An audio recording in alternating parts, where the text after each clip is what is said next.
साई भगत जी, आप जी कह रहे हैं कि यदि संत रामपाल जी महाराज जी स्वयं ही कबीर परमात्मा थे या हैं, तो 1997 के सत्संग में या अन्य सत्संगों में उन्होंने ये बात क्यों कही कि मुझे कबीर परमात्मा दिन के 10 बजे मार्च 1997 में आके मिले, कुछ समय के लिए मुझे आके मिले, मुझे दर्शन दिए और कुछ दिशा निर्देश दिए और अंतर ध्यान हो गए। अगर गुरुजी स्वयं ही कबीर परमेश्वर थे या हैं, तो फिर उन्हें कौन सा भगवान मिल गया और दूसरा कौन सा कबीर परमेश्वर आके उनको दर्शन दे गया? ये बात आप कह रहे हैं कि मुझे समझ में नहीं आई।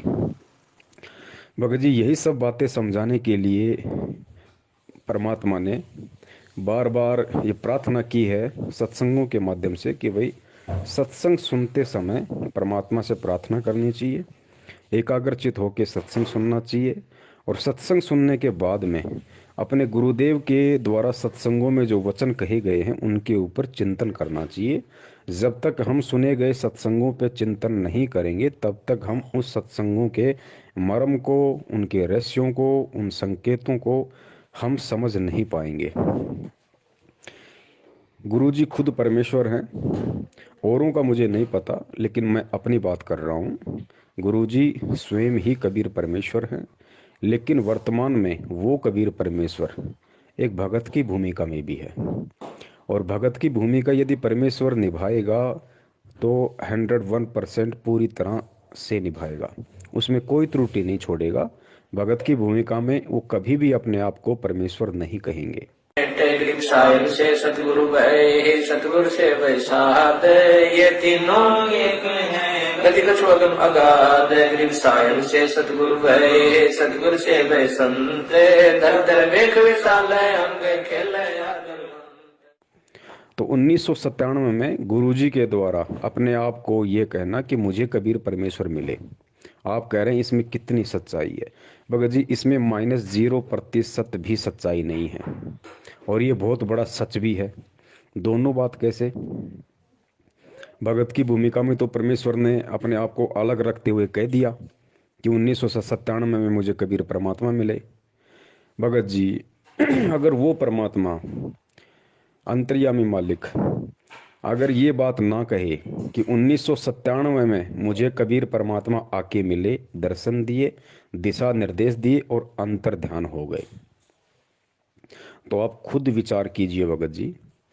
सत्सेवकों को छोड़कर, और सत्सेवकों में भी कुछ ही सत्सेवक हैं जो अपनी अंतरात्मा से, अपने हृदय से गुरु जी को कबीर परमात्मा मानते हैं।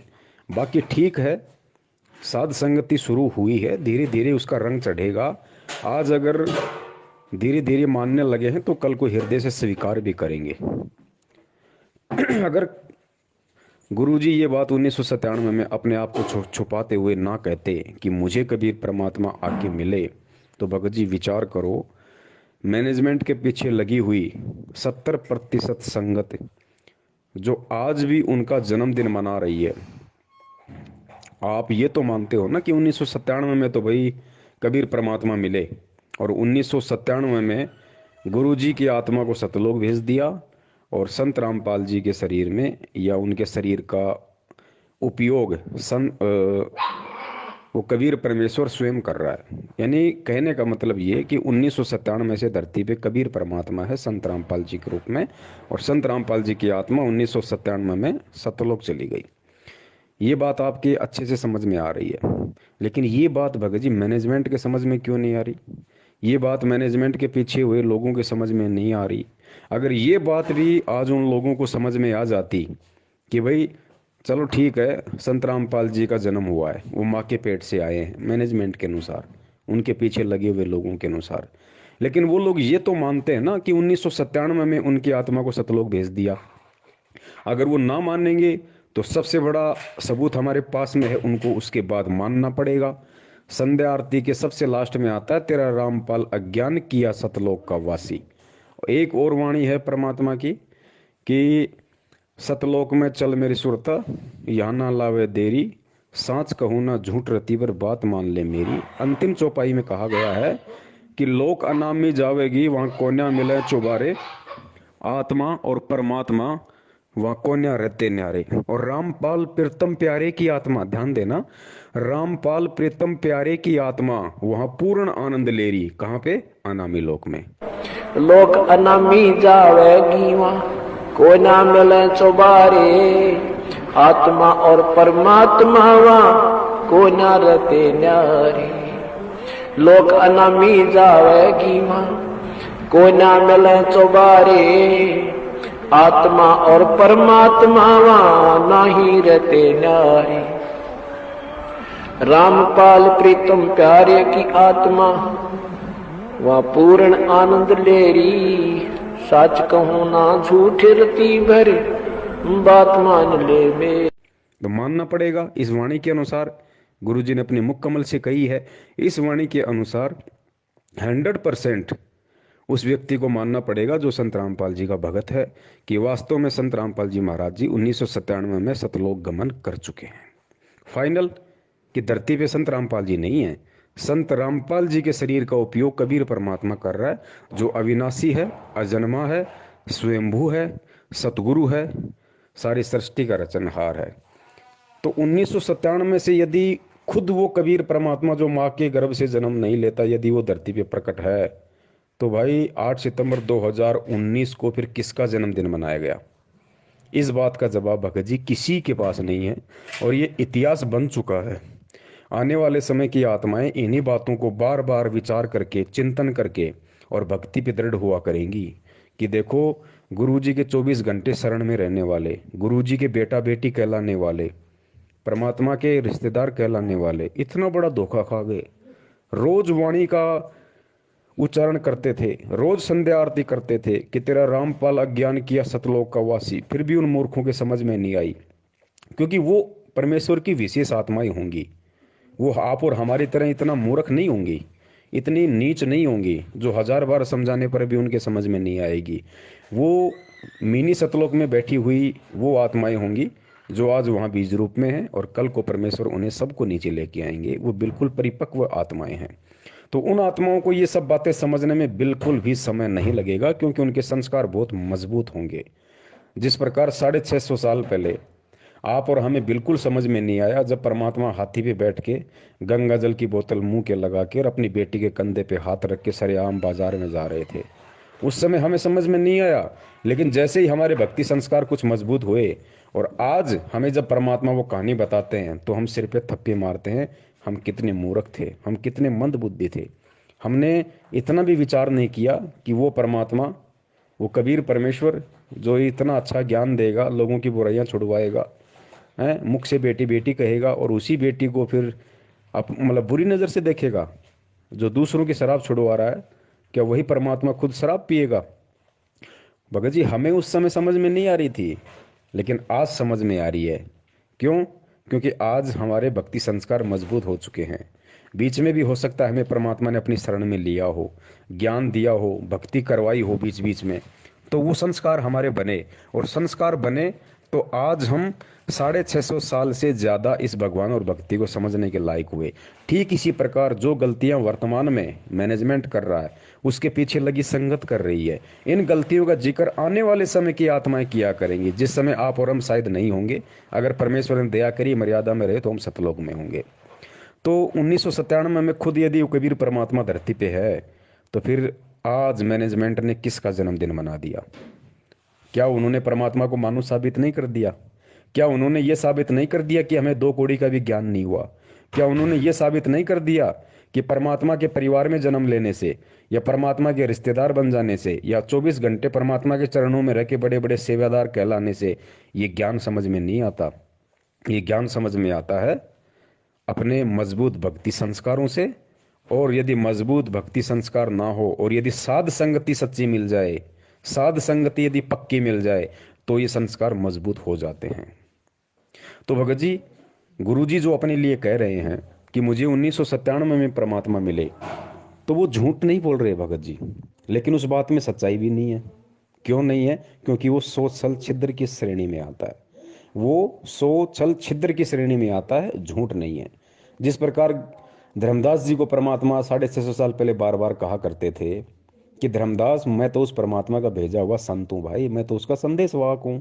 परमात्मा तो सत्य पुरुष है जो सत्यलोक में रहता है। कबीर नाम भी नहीं बताया धर्मदास को कि परमात्मा का नाम कबीर है। परमात्मा तो सत्य पुरुष है जो सत्यलोक में रहता है। अगर ये कह देते कि परमात्मा का नाम तो कबीर है, तो कबीर रूप में तो परमात्मा खुद आए हुए थे कबीर नाम से, तो धर्मदास वैसे स्वीकार नहीं करता कि मुंह पे बोल रहा है, मेरे सामने खड़ा है, मेरे जैसे अडवांस का है, और कहता है परमात्मा की देह नहीं होती, वो तेज पुंज का शरीर है, वो विदेह है, और खुद अपना नाम कबीर, और कह रहा है परमात्मा का नाम कबीर। धर्मदास जिंदगी में स्वीकार नहीं करता। विधेय इसलिए कहा इसको कि जैसे परमात्मा का भी शरीर था और धर्मदास का भी शरीर था, लेकिन परमात्मा विधेयी कहा करते, विलक्षण देही थी उनकी, साकार हैं, थे भी हैं भी, उस समय प्रकट थे, अब भी हैं। और इसी प्रकार इस मंत्र को विधेय मंत्र का, तो उसको समझाने के लिए परमात्मा ने सोच छल छिद्र करना पड़ा कि भाई धर्मदास, मैं तो उसका भेजा हुआ संदेशवाहक हूँ भाई, परमात्मा तो सत्य पुरुष है जो सतलोक में रहता है। तो झूठ थोड़ी बोल रहे थे भगत जी, परमात्मा उस प्यारी आत्मा को समझाने की कोशिश कर रहे थे। एक और उदाहरण आपको देता हूँ ठीक इसी प्रकार। गुरुदेव ने सत्संग में बताया था आदरणीय गरीबदास जी महाराज जी के विषय में, कि जब पंजाब का और राम राय, जिसको झुमकरा भी कहा जाता है, झुमकरा का अंग भी है सतग्रंथ साहिब में, तो पंजाब से चल के और राम राय जी उर्फ झुमकरा गरीबदास जी महाराज जी के दर्शन करने के लिए छुड़ानी आए। वो संत दर्शन को इतने ज़्यादा तड़प रहे थे, घर वालों से आके कहा कि भाई महाराज जी कहाँ हैं, दर्शन करने। घर वालों ने कहा जी कुछ पानी लो, जलपान लो, महाराज अभी आ जाते हैं। बोला नहीं जी, उनके दर्शन किए बिना मैं जलपान नहीं करूँगा। तो घर वालों ने कहा कि भाई महाराज जी खेतों की तरफ गए हुए हैं। बता दिया कि भाई इस तरफ खेत हैं, ऐसे ऐसे हैं, वहाँ महाराज जी मिलेंगे। तो उनको इतनी तड़प थी उनसे मिलने की, वो जो राम राय था वो सीधा खेतों की तरफ अकेला ही चल दिया। परमात्मा जानी जान थे, अंतर्यामी थे। अब उधर से आदरणीय गरीबदास जी महाराज जी चलते हुए आ रहे थे। अब झुमकरान ने तो साधु की जो पहचान थी अपने मन में, वो उस तरह की बैठा रखी थी कि भाई या तो बहुत बड़ी दाढ़ी वाला होगा, या बहुत बड़ी जटा होगी, भगवा वस्त्र होगा, या गले में 15-20 रुद्राक्ष की माला होंगी। उस हिसाब से वो परमात्मा का जो रूप था अपने मन में बसाए हुए था। तो परमेश्वर अंतर्यामी थे, उनको पता था कि ये मुझसे पूछेगा, और पूछते अगर मैंने कह दिया भाई मैं ही गरीबदास हूँ, तो भाई मैं तो बिल्कुल सीधा साधा, जैसे जाट हरियाणा में रहता है उस हिसाब से भाई धोती कुर्ता था बिल्कुल, ना कोई दाढ़ी, ना कोई किसी प्रकार की मूछ, ना कोई और कोई फालतू की कोई माला जनेऊ। तो ये आत्मा तुरंत यहाँ से वापस पंजाब के लिए निकल लेगी, इस आत्मा का मतलब आना व्यर्थ हो जाएगा। तो राम राय चले जा रहे थे, सामने से गरीबदास जी महाराज जी आ रहे थे। तो राम राय ने पूछा भाई इधर गरीबदास जी महाराज जी का खेत कौन सा है, मुझे उनसे मिलना है, और मैंने सुना था कि वो खेतों में है। तो गरीबदास जी महाराज जी ने क्या कहा भगत जी, परमेश्वर ने क्या जवाब दिया, सुनना इस बात को। गरीबदास जी महाराज जी ने कहा कि भाई अब वो घर की तरफ जा रहे हैं। राम राय ने कहा नहीं जी, मैंने सुना है वो खेतों की तरफ हैं, अपने खेत में हैं। तो गरीबदास जी ने कहा कि नहीं भाई, अब वो घर की तरफ जा रहे हैं, आओ मैं तुम्हें मिलाता हूँ, घर की तरफ जा रहे हैं। भगत जी वहाँ कितना बड़ा संकेत दिया था परमात्मा ने, गरीबदास जी ने, कि भाई अब वो घर की तरफ जा रहे हैं। तो कौन जा रहा था घर की तरफ? खुद गरीबदास जी महाराज जी ने अपने विषय में कहा कि भाई मैं ही गरीबदास जी महाराज हूँ और अब मैं घर की तरफ जा रहा हूँ। लेकिन उन्होंने संकेत में कही ये बात कि भाई वो पहले खेतों में थे, अब वो घर की तरफ जा रहे हैं। साधु दर्शन राम का, ईश्वरीय दर्शन होता है। संत इतना उतावला हो कहता है कि मुझे रास्ता बताइए, मैं खेत में मिल लूंगा भगवान से। तो उन्होंने कहा कि नहीं, आप यहीं रुकिए, अगर नहीं मुझे रास्ता बताइए। तो उन्होंने रास्ता बता दिया कि इस प्रकार पश्चिम में, ये दक्षिण की तरफ आप जाइए, रास्ता खेतों में जाने का, और वहां से आप रास्ते में एक रहट मिलेगा, रहट के पास एक झोपड़ी है, उसमें महाराज मिलेंगे। वो चल पड़ा। तो बंदी छोड़ रास्ते में आ रहे थे। गरीबदास महाराज की वेशभूषा के थी कि धोती और कुर्ता, जैसा आम हरियाणे की वेशभूषा है व्यक्ति पहनते हैं, उस भाव में था, आ रहे थे। तो उसने, राम राय ने बंदी छोड़ से पूछा कि भाई मैंने महाराज गरीबदास का स्थान बताइए। बताते ही इधर खेतों में रहते आए हुए। अब सतगुरु महाराज ने सोचा कि जय मैं इसको अभी बता देता हूं कि मैं गरीबदास हूं, तो ये मेरी बात एक नहीं सुनेगा, क्योंकि इसके मन में जो संत वेशभूषा है वो कुछ और है। वो क्या सोच का आया था कि बहुत बड़े संत होंगे, सिर पर दाढ़ी बड़ी हुई होगी, लंबी जटा होगी, हाथ में कोई त्रिशूल होगा, कोई कपड़े होंगे तो गेरुआ होंगे, और नहीं होंगे तो तन पे एक लंगोटी होगी, एक कपड़ा छोटा सा होगा, और शरीर पर राख मसड़ रखी होगी। तो सतगुरु ने सोचा कि कहीं इस बेचारे का आना असफल ना हो जाए। बंदी छोड़ कहने लगे कि महाराज तो भाई आ जाओ, मैं मिलाऊंगा आपको। वो कहता मैंने सुना है खेतों में गए, कोई नहीं अब घर को जा रही है। अब वो वापस आ जाता है। आ जाओ मैं मिलाता हूँ, आ जाओ। तो राम राय जी उनके साथ साथ हो लिए। राम राय जी ये समझ नहीं पाए कि ये कहना क्या चाह रहे हैं, कि अब घर की तरफ जा रहे हैं तो कहाँ जा रहे हैं, कौन जा रहा है, कहाँ जा रहा है, कुछ भी उनकी बुद्धि में नहीं आया। और वो उनके पीछे पीछे हो लिए कि चलो भाई ये कह रहे हैं, ये जानते होंगे, वो चले गए होंगे मेरे से पहले, या कहीं और से साइड वाइड से कहीं चले गए होंगे। तो भगत जी ये संकेत हमने समझना है। तो क्या गरीबदास जी महाराज जी वहां पे झूठ बोल रहे थे? उन्होंने झूठ नहीं बोला भगत जी, क्योंकि वो स्वयं परमात्मा थे। और स्वयं उन्होंने कहा कि अब वो घर की तरफ जा रहे हैं, पहले खेतों में थे अब घर की तरफ जा रहे हैं। अब राम राय नहीं समझ पाया इस बात को, तो भगत जी उसमें परमात्मा का क्या दोष? और परमात्मा ने झूठ भी नहीं कहा। तो भगत जी इसी प्रकार सन 1997 में परमात्मा ने उन आत्माओं के अंदर भक्ति की एक अलग जगाने के लिए, भगवान पे विश्वास बनाए रखने के लिए, कि मालिक को पता था कि सत्सेवकों को छोड़ के, जो मेरे ज्ञान आधारी बच्चे हैं उनको छोड़ के बाकी जो संगत है वो काल प्रेरित होगी और मैनेजमेंट खुद उनका संचालन करेगा। अगर ये 1997 वाली बात यदि आज मैंने सन 2005 में गहरी नज़र गीता में पेज नंबर 538 पे शायद अगर मैंने नहीं लिखी, तो जो मैनेजमेंट के पीछे लोग लगे होंगे उस समय, वो भी मुझे बिल्कुल परमात्मा नहीं मानेंगे, वो कभी मुझे परमात्मा के रूप में स्वीकार नहीं करेंगे। कम से कम वो 1997 वाली उस घटना को पढ़ के थोड़ा बहुत तो यकीन कर लेंगे कि भाई हाँ, संत रामपाल जी तो भगवान नहीं थे, वो तो 1997 में सतलोक चले गए, 1997 के बाद उनके रूप में कबीर परमात्मा है। तो गुरुजी ने सोचा चलो किसी ने किसी बात को आधार बना के तो ये कम से कम मुझे परमात्मा माने, मुझे परमात्मा के रूप में स्वीकार करें, ताकि मैं इन पे दया दृष्टि रखूं, ये भक्ति से जुड़े रहें और जुड़े रहेंगे। इतना मान के भी कि 1997 में संत रामपाल जी चले गए और आज उनके रूप में कबीर भगवान धरती पे है, अगर इतना भी मान लेंगे ये, तो फिर भी और मेरे पीछे लगे रहेंगे, तो धीरे धीरे धीरे धीरे इनके संस्कारों को मजबूत करूंगा। तरीका कोई भी अपनाऊंगा, स्वयं प्रेरणा करूंगा या सत्सेवकों के माध्यम से, साध संगति के माध्यम से संदेशा पहुंचाऊंगा, कुछ भी करूंगा। ये परमेश्वर की भगत जी सोच छल छिद्र होते हैं। और दास ने पहले ही बताया था, अगर 1951 में यदि संत रामपाल जी महाराज जी परमात्मा नहीं होते, पहली बात तो ये कि परमात्मा कोई आगे जाके परमात्मा नहीं बनता भगत जी। परमात्मा अजन्मा होता है, परमात्मा आदि अंत एक समान होता है। अगर किसी को लगता है कि 1997 में ही संत रामपाल जी के रूप में धरती पे कबीर परमात्मा प्रकट है, तो ये उनकी बहुत बड़ी गलतफहमी है, क्योंकि परमात्मा परमात्मा होता है और वो परमेश्वर 8 सितंबर 1951 से ही कबीर परमात्मा है। अगर वो 8 सितंबर 1951 से ही कबीर परमात्मा नहीं होते, तो भैया 8 सितंबर 1971 को जय गुरुदेव के पंथ संचालक श्री तुलसीदास जी ने जो भविष्यवाणी की थी, कब की थी? 1971 में, कि आज वो महापुरुष जो विश्व पटल पे भारत के मानचित्र को बदल के रख देगा, जिसका एक झंडा होगी, जिसकी एक भाषा होगी, आज वो महापुरुष पूरे 20 वर्ष का हो चुका है।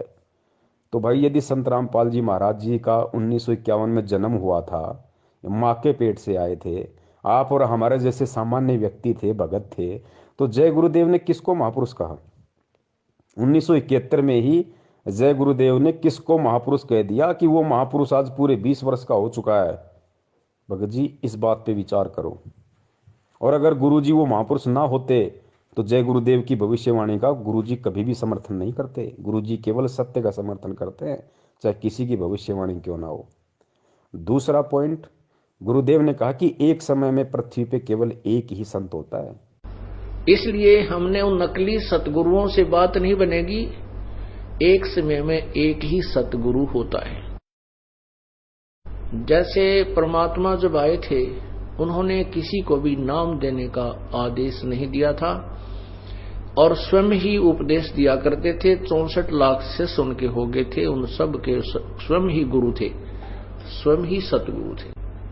और एक समय में एक ही संत होता पूरी पृथ्वी पे उस परमेश्वर का। वैसे तो ये अन्य उपासना बताने वालों की तो गिनती ही नहीं है। एक समय में पृथ्वी पे केवल एक ही संत होता है, दूसरा संत नहीं होता। तो बता दीजिए, आज संत रामपाल जी महाराज जी एक भगत की भूमिका में अपने दादा गुरुदेव जी के लिए क्या शब्द यूज करते हैं? मेरे पूज्य गुरुदेव। और भक्ति मार्ग में गुरु जी ने बताया कि पूज्य शब्द केवल उसी के लगता है जो परमात्मा होता है, जो स्वयं परमात्मा होता है। लेकिन दादा गुरुदेव स्वामी रामदेवानंद जी महाराज जी कोई परमात्मा नहीं थे, ना ही वो सतगुरु थे। वो सतगुरु भी नहीं थे भगत जी, और ना ही वो परमात्मा थे। वो केवल एक भगत थे, इससे ज्यादा कुछ नहीं थे।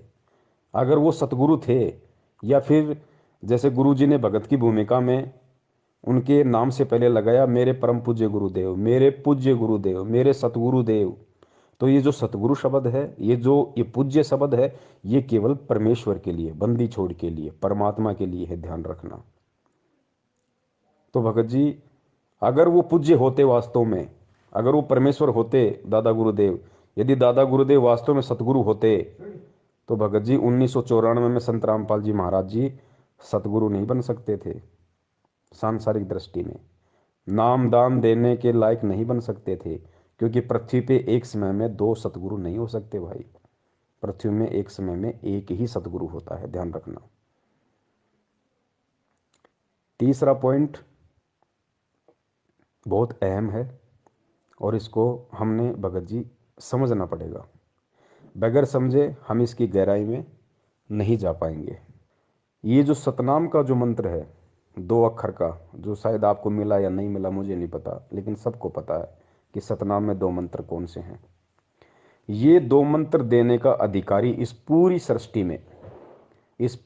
सृष्टि में सतनाम मंत्र देने का अधिकारी गुरु बनकर, सतगुरु बनकर यदि कोई दे सकता है तो केवल बंदी छोड़ कबीर साहब दे सकता है, और कोई भी व्यक्ति सतनाम का मंत्र किसी को नहीं दे सकता, और ना ही ये प्रथम नाम जो है 5 नाम ये कोई दे सकता। भगत जी कोई नहीं दे सकता, ये केवल परमेश्वर कबीर साहिब ही दे सकते हैं, इनके अलावा कोई नहीं देगा। कबीर जी ने ये नाम 650 साल पहले दिए। उसके बाद बता दो भगत जी किस महापुरुष ने ये सतनाम को दान किया? किसी ने दान नहीं किया, आज तक रिकॉर्ड है, क्योंकि उनके अलावा कोई दूसरा कर ही नहीं सकता। 650 साल पहले वो स्वयं आए थे, तो उन्होंने लोगों को सतनाम दिया, कुछ विशेष आत्माओं को सतनाम दिया, और रिकॉर्ड करवा दिया धर्मदास जी के माध्यम से, क्योंकि धर्मदास जी को परमेश्वर ने सतनाम दिया था। तो धर्मदास जी के माध्यम से परमात्मा ने कबीर सागर में भी रिकॉर्ड करवा दिया पूरा, वो 2 शब्द भी लिखवा दिए, ताकि कल को झूठे ना हो जाएं कि सतनाम में ये मंत्र नहीं है। तो कबीर परमात्मा ने 650 साल पहले सतनाम दिया। उसके 200-250 साल बाद वही कबीर परमात्मा गरीबदास जी महाराज जी के रूप में आए। लेकिन 250 साल पहले जब गरीबदास जी महाराज जी यहाँ आए, तो उनका मकसद किसी को सतनाम देना नहीं था, उनका मकसद किसी का मोक्ष करना नहीं था, उनका मकसद किसी को प्रथम नाम देने का नहीं था, और उन्होंने ना किसी को सतनाम दिया, ना किसी को प्रथम नाम दिया। ये 7 मंत्र जो आज हमें मिले हुए किसी को नहीं दिया गरीबदास जी महाराज जी ने। जितने भी उनके शिष्य बने, जितने भी उनके भगत बने, सबको उन्होंने भिन्न भिन्न नाम दिए। इस ग्रंथों में लिखा क्या है और हम करवा और कर क्या रहे हैं? हम दोषी हो रहे हैं उस परम पिता परमात्मा कबीर साहब के, और साथ में उस गरीबदास परमेश्वर तुल अनुसात्मा के, जो हमें क्या बताने आए थे और हमने अब क्या शुरू कर दिया। वहां मैं क्या देखा कि श्री ब्रह्मानंद जी ने सामने तो भूरी वालों की और गरीबदास जी की मूर्ति बना रखी है, और कति अपने जहां उनका रहने का स्थान था उसके सामने शिव जी का मंदिर और मूर्ति, शिवलिंग। क्या बात की। और सुबह उठे, हम रात को वहां रुके थे, मेरे पास फिल्म बनी हुई है। सुबह उठे, उठ करके सबसे पहले शिवलिंग पर जल चढ़ाया, और मेरे साथ जो भक्तात्मा सैकड़ों की संख्या में दर्शनार्थ गए थे वो आश्रमों को देखने के लिए, मुझे कहने लगे, गुरुदेव ये क्या चक्कर है, आप तो कह रहे थे ये बड़े महापुरुष हैं और ये पूज रहे शिवलिंग ने, अब क्या जवाब देंगे दास उनको। अब यहां फंस गए हम। कहा मैं कबीरपंथी, कहलावा गरीबदास पंथी और पूज्य काल को शिवलिंग जो एक बिल्कुल नासवान भगवान और कहा परमेश्वर। फिर क्या बनाते हैं, कहते हैं गरीबदास ने लिखा है, दास गरीब दर शिव का दान, भक्ति मुक्ति जन दीनी दान। अब ये मुक्ति शिवजी वाली तो हमने ना जाने कितनी बार प्राप्त कर ली है। भगवान शिव ने पार्वती जी को ये प्रथम नाम दिए थे 5, जो हम आपको 7 देते हैं। और भगवान शिव भी इतना ही अमर है, जैसे पार्वती को अमर कर दिया, जब तक शिव की आयु है तब तक पार्वती रहेगी। ये तो हम असंख्यों बार हो चुके इतने अमर। तो गरीबदास जी कहते हैं और डले ढूंढता है और पूजाएं जो तुम इधर उधर फिरते हो, कि तीर्थ पे, कोई पितर का, कोई भूतों पे, इससे अच्छा तो शिव जी ने पूज लो। इससे भी थोड़ी बहुत यहाँ की सुविधा, थोड़ी बहुत आयु तुम्हारे को, यानी आयु तो नहीं बढ़ सकती, जब तक श्वास है तब तक आप रहोगे। और छोटी मोटी राहत इन अन्य पूजाओं से ठीक है, लेकिन मुक्त नहीं हो सकते, जन्म मरण नहीं मिटेगा। किसी को हरे राम, किसी को ओम नमो भागवते वासुदेवाय, किसी को ओम नमः शिवाय, क्योंकि उनका मकसद उस समय किसी का मोक्ष करना नहीं था। गरीबदास जी महाराज जी के रूप में कबीर परमात्मा जब आए थे, उनका केवल एक टारगेट था, और परमात्मा जिस विशेष काम के लिए आते केवल उसी को पूरा करके जाते हैं। तो 300 साल पहले गरीबदास जी महाराज जी का इस पृथ्वी लोक पे आना और एक लीला करना, उनका जो मकसद था वो ये था कि कबीर सागर में जो त्रुटियां काल प्रेरणा से लोगों ने कर दी थी, जो गड़बड़ कर दी थी, उसको सुधार करना और ग्रंथ साहिब के रूप में एक नया ग्रंथ लिपिबद्ध करना आप और हमारे लिए, इस समय के लिए। तो परमात्मा उस समय केवल उसी काम के लिए आए थे और वो काम उन्होंने पूरा किया और हो गए। लेकिन उन्होंने किसी को सतनाम नहीं दिया, वो 2 मंत्र किसी को दान नहीं दिए उन्होंने, ना अपने बच्चों को दिए ना किसी और को दिए, केवल अपने ग्रंथ साहिब में उन मंत्रों को लिख के चले गए, ताकि आज हमारे को विश्वास हो कि वास्तव में यही सतनाम है जो आज हमें संत रामपाल जी महाराज जी दे रहे हैं। वरना हम यकीन ही नहीं कर पाते कि यही सतनाम होगा, हम 650 साल पहले की तरह भ्रमित हो जाते। कलयुग की बिचली पीढ़ी में 12वां पंथ, ये काल के जो कबीर पंथ में होंगे ना, गरीबदास का होगा। और तब तक मैं जो अब ये वाणी लिखवा रहा हूं ज्ञान, इसमें भी ये अपनी सोच अनुसार परिवर्तन करेंगे, कुछ इसका प्रारूप बिगाड़ेंगे। काल बिगड़वा होगा क्योंकि इसने सूक्ष्म वेद का नाश कर दिया था। और फिर गरीबदास नाम से 12वां पंथा होगा, ये मेरे नाम से। उसमें मेरी महिमा की वाणी को मैं पुनर् यथार्थ रूप में प्रकट करवाऊंगा, और वो वाणी इतनी प्रसिद्ध नहीं होएगी, लोग उसको छेड़छाड़ नहीं करेंगे। और गरीबदास ने आदेश दे दिया था उस लिखने वाले को कि जो मैं बोलूं उतना ही लिखेगा, और इसमें कोई छेड़छाड़ करेगा उसकी दुर्गति हो जाएगी। तो भगत जी गरीबदास जी महाराज जी ने भी किसी को सतनाम नहीं दिया, वो 2 मंत्र नहीं दिए। और आज वर्तमान में संत रामपाल जी महाराज जी और कबीर साहिब जी के बीच में जितने भी महापुरुष हुए हैं जिनका जिक्र गुरु जी करते हैं, चाहे धर्मदास जी हो, चाहे गरीबदास जी हो, चाहे नानक जी हो, मलुकदास जी हो, घीसा दास जी हो, कितने भी महापुरुष हुए हैं भगत जी, उन सबको परमात्मा ने ये सतनाम दिया, लेकिन उनमें से किसी को भी आगे सतनाम को दान करने का आदेश नहीं दिया। आदरणीय नानक जी भी, क्योंकि नानक जी तो नाम दे ही नहीं सकते थे, लेकिन जब बेई नदी से परमात्मा उनको सतलोक ले गए तो वही पुनकर्मी आत्मा थी परमात्मा की, मालिक ने उसी समय उनको सतलोक में बैठा दिया था। उसके बाद में जब वापस वो आए तो नानक जी नहीं थे, कालूराम मेहता का बेटा नहीं था भगत जी, स्वयं कबीर परमात्मा नानक जी के रूप में धरती पे मौजूद है। और नानक जी कितने वर्ष तक रहे, उतने वर्ष तक परमात्मा ने नानक जी के रूप में लीला की। नानक जी के वो शरीर, वो चोला धारण किया परमात्मा ने, नानक जी वाला, और पूरे समय उन्होंने लीला की। और नानक जी के रूप में भी वो कबीर परमात्मा वाहे गुरु नाम देता रहा, लेकिन सतनाम किसी को नहीं दिया। लेकिन आज हमें विश्वास हो कि वास्तव में यही सतनाम है, नानक जी के माध्यम, मतलब नानक जी के रूप में उन्होंने गुरु ग्रंथ साहिब में वो मंत्र लिख दिए ताकि हमें आज हमें विश्वास हो। श्री नानक साहब जी को कभी परमात्मा मिले थे, पूर्ण ब्रह्म मिले थे, उनको नाम दिया था, जाप करने का आदेश दिया था कि तुम स्वयं जाप करो, लेकिन उनको आगे किसी को देने का अधिकार, ये मंत्र देने का अधिकार नहीं दिया था। हाँ, क्योंकि जैसे उन्होंने कहा वाहे गुरु जपो, वाहे गुरु हे भगवान हे परमात्मा, इससे क्या रहा कि आत्मा में भगवान की चाह बनी रही। अब बहुत सारे भाई कहते हैं भाई ये कैसे हो सकता, नानक जी के रूप में कबीर परमात्मा, ये तो नहीं हो सकता, हमने गुरु जी के मुख से सुना ही नहीं। अरे गुरु जी नहीं बताएंगे भाई, गुरु जी ने जो बताना था वो सब कुछ खोल के बता दिया। अब गुरु जी के सत्संगों का निष्कर्ष आपने निकालना पड़ेगा। गुरु जी ने कई बार आपने सुना होगा कि नानक जी बाला और मर्दाने को श्रीलंका ले गए घुमाने के लिए अपनी सिद्धि शक्ति से। फिर जैसे सिद्धि शक्ति का जिक्र आया तो गुरु जी ने क्या कहा कि भाई देखो, जो सतलोक में जाता है ना, जिसको परमात्मा सतलोक में लेके जाते हैं जिस आत्मा को, और सतलोक तो सिद्धियों का भंडार है, और जब वो आत्मा यहाँ आती है तो कुछ सिद्धियाँ ऑटोमेटिक उस आत्मा से चिपक जाती हैं।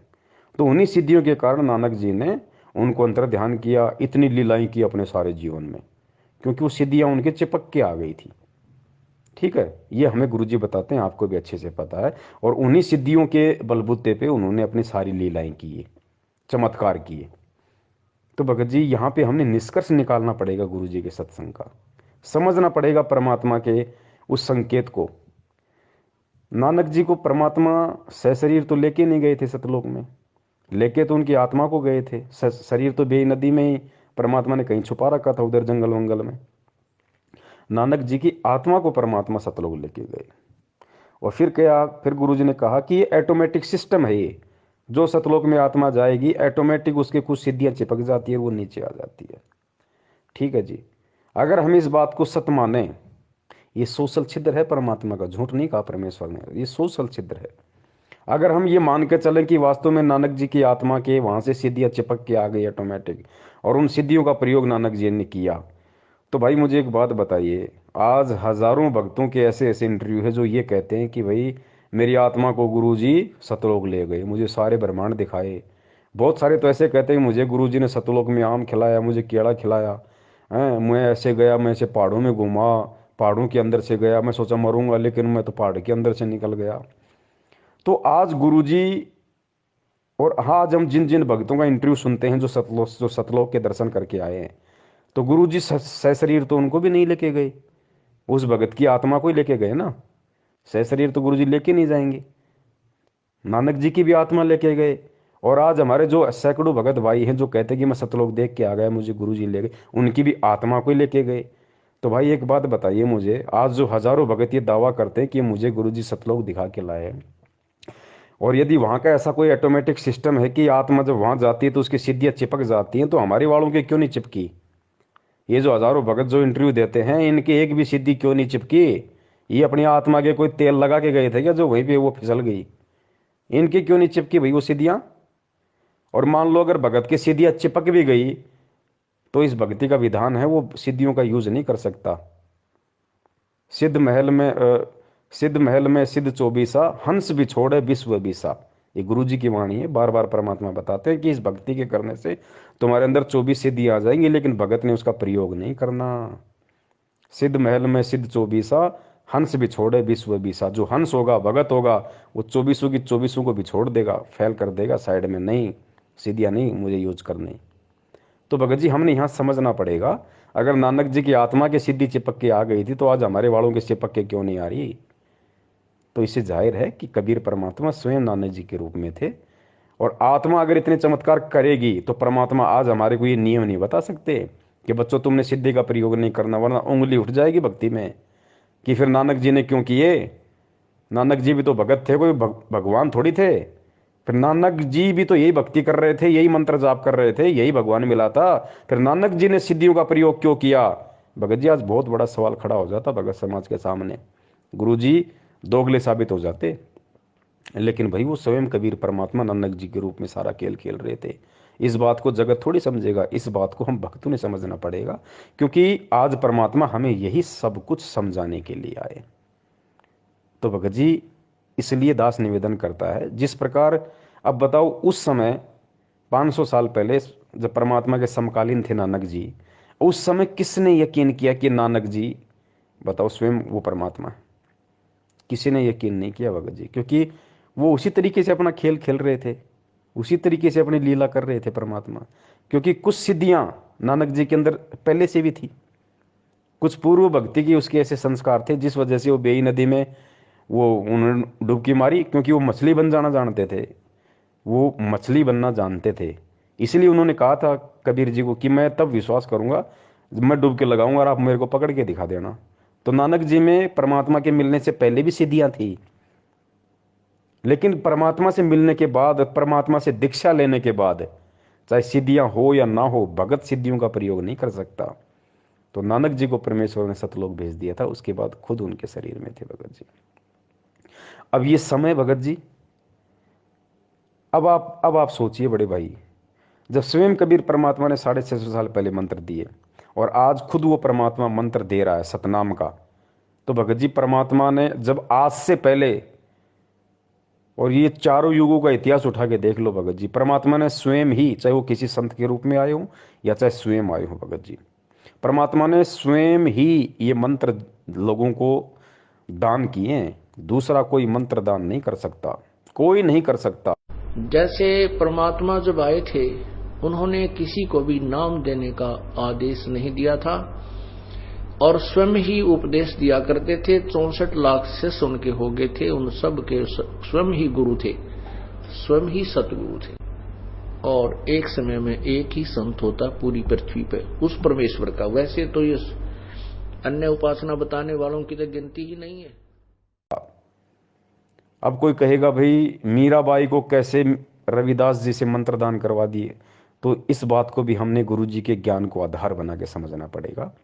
मीराबाई को रविदास जी ने नाम दीक्षा नहीं दी थी। आपने गुरु जी के मुख से भी सुना होगा कि भाई मीराबाई से नाम लिया।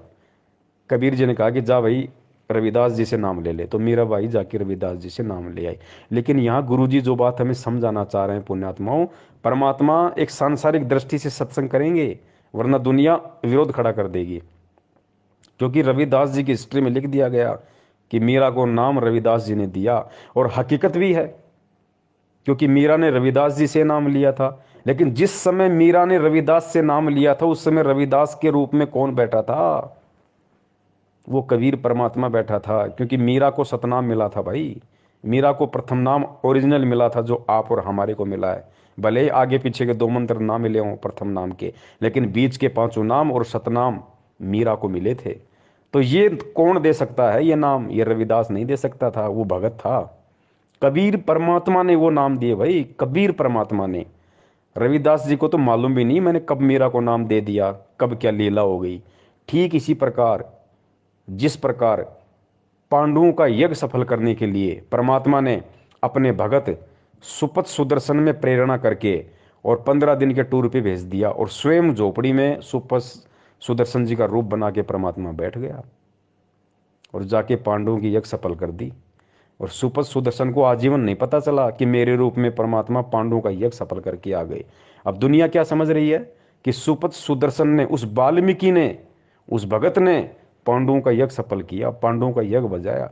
लेकिन सत्संग क्या कह रहे हैं, तत्व ज्ञान क्या कह रहा है, ज्ञान आधार क्या कह रहा है कि सुपथ सुदर्शन नाम के उस भगत ने नहीं, उसके रूप में स्वयं कबीर परमात्मा ने पांडवों का यज्ञ बजाया। तो ठीक इसी प्रकार मीरा को नाम दीक्षा स्वयं कबीर परमात्मा ने रविदास जी का रूप बना के दी थी। वो जो जितनी भी लीलाएं की परमेश्वर ने, घटोती में गंगा भी जो निकली थी कि ये ले जा भाई, ये गंगा माई में डाल देना मेरे नाम का, वो भी उस समय कबीर परमात्मा ही ने ही रविदास जी का रूप बना के उस पंडित को दिया था। वो 700 ब्राह्मणों का जो जनेऊ परमात्मा ने रविदास जी के रूप में तोड़ा, वो रविदास ने नहीं तोड़ा, स्वयं कबीर परमेश्वर ने। उनको तो पता भी नहीं परमात्मा कब क्या खेल खेल रहा है, वो तो अपना नॉर्मल सा जीवन जी रहा था। तो भगत जी हमने इन बातों को समझना पड़ेगा। जब उन रूपों में भी कबीर परमात्मा ने ही नाम दिया, तो भगत जी सन 1994 से ये सतनाम और प्रथम नाम का दान इस धरती पे कौन कर रहा है? 1994 से कौन कर रहा है? अगर आपको लगता है कि 1997 में संत रामपाल जी सतलोक चले गए और 1997 से कबीर परमात्मा धरती पे है, तो फिर 1994 में भगत जी सतनाम किसने दिया लोगों को? प्रथम नाम किसने दिया लोगों को, जो नाम कबीर जी के अलावा कोई दे ही नहीं सकता?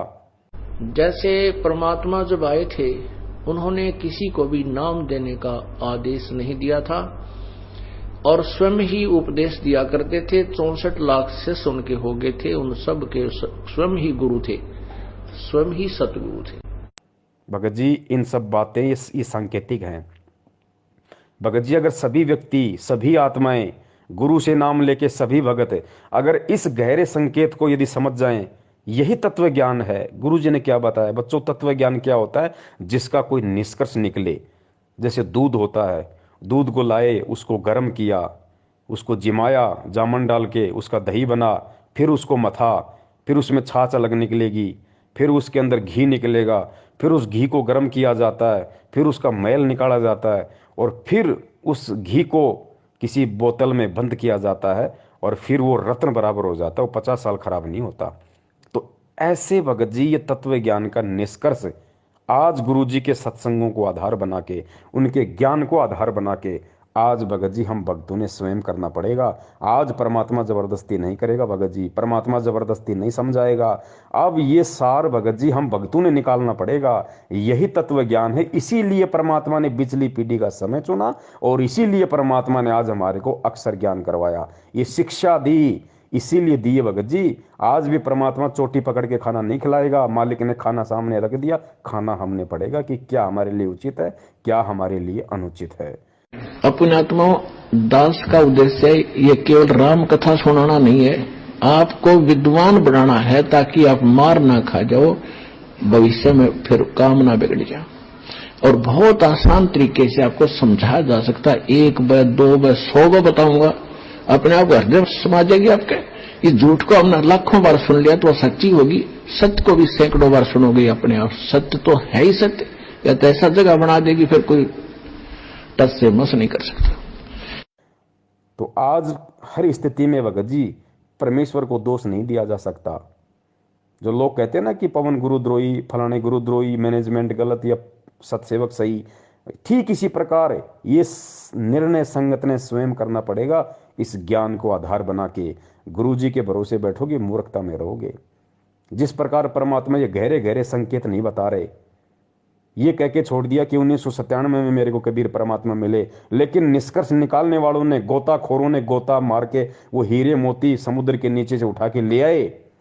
उन लोगों ने ज्ञान आधार से और निष्कर्ष निकाल लिया कि 1997 में परमात्मा धरती पे आया या 8 सितंबर 1951 को ही परमात्मा धरती पे आ गया था।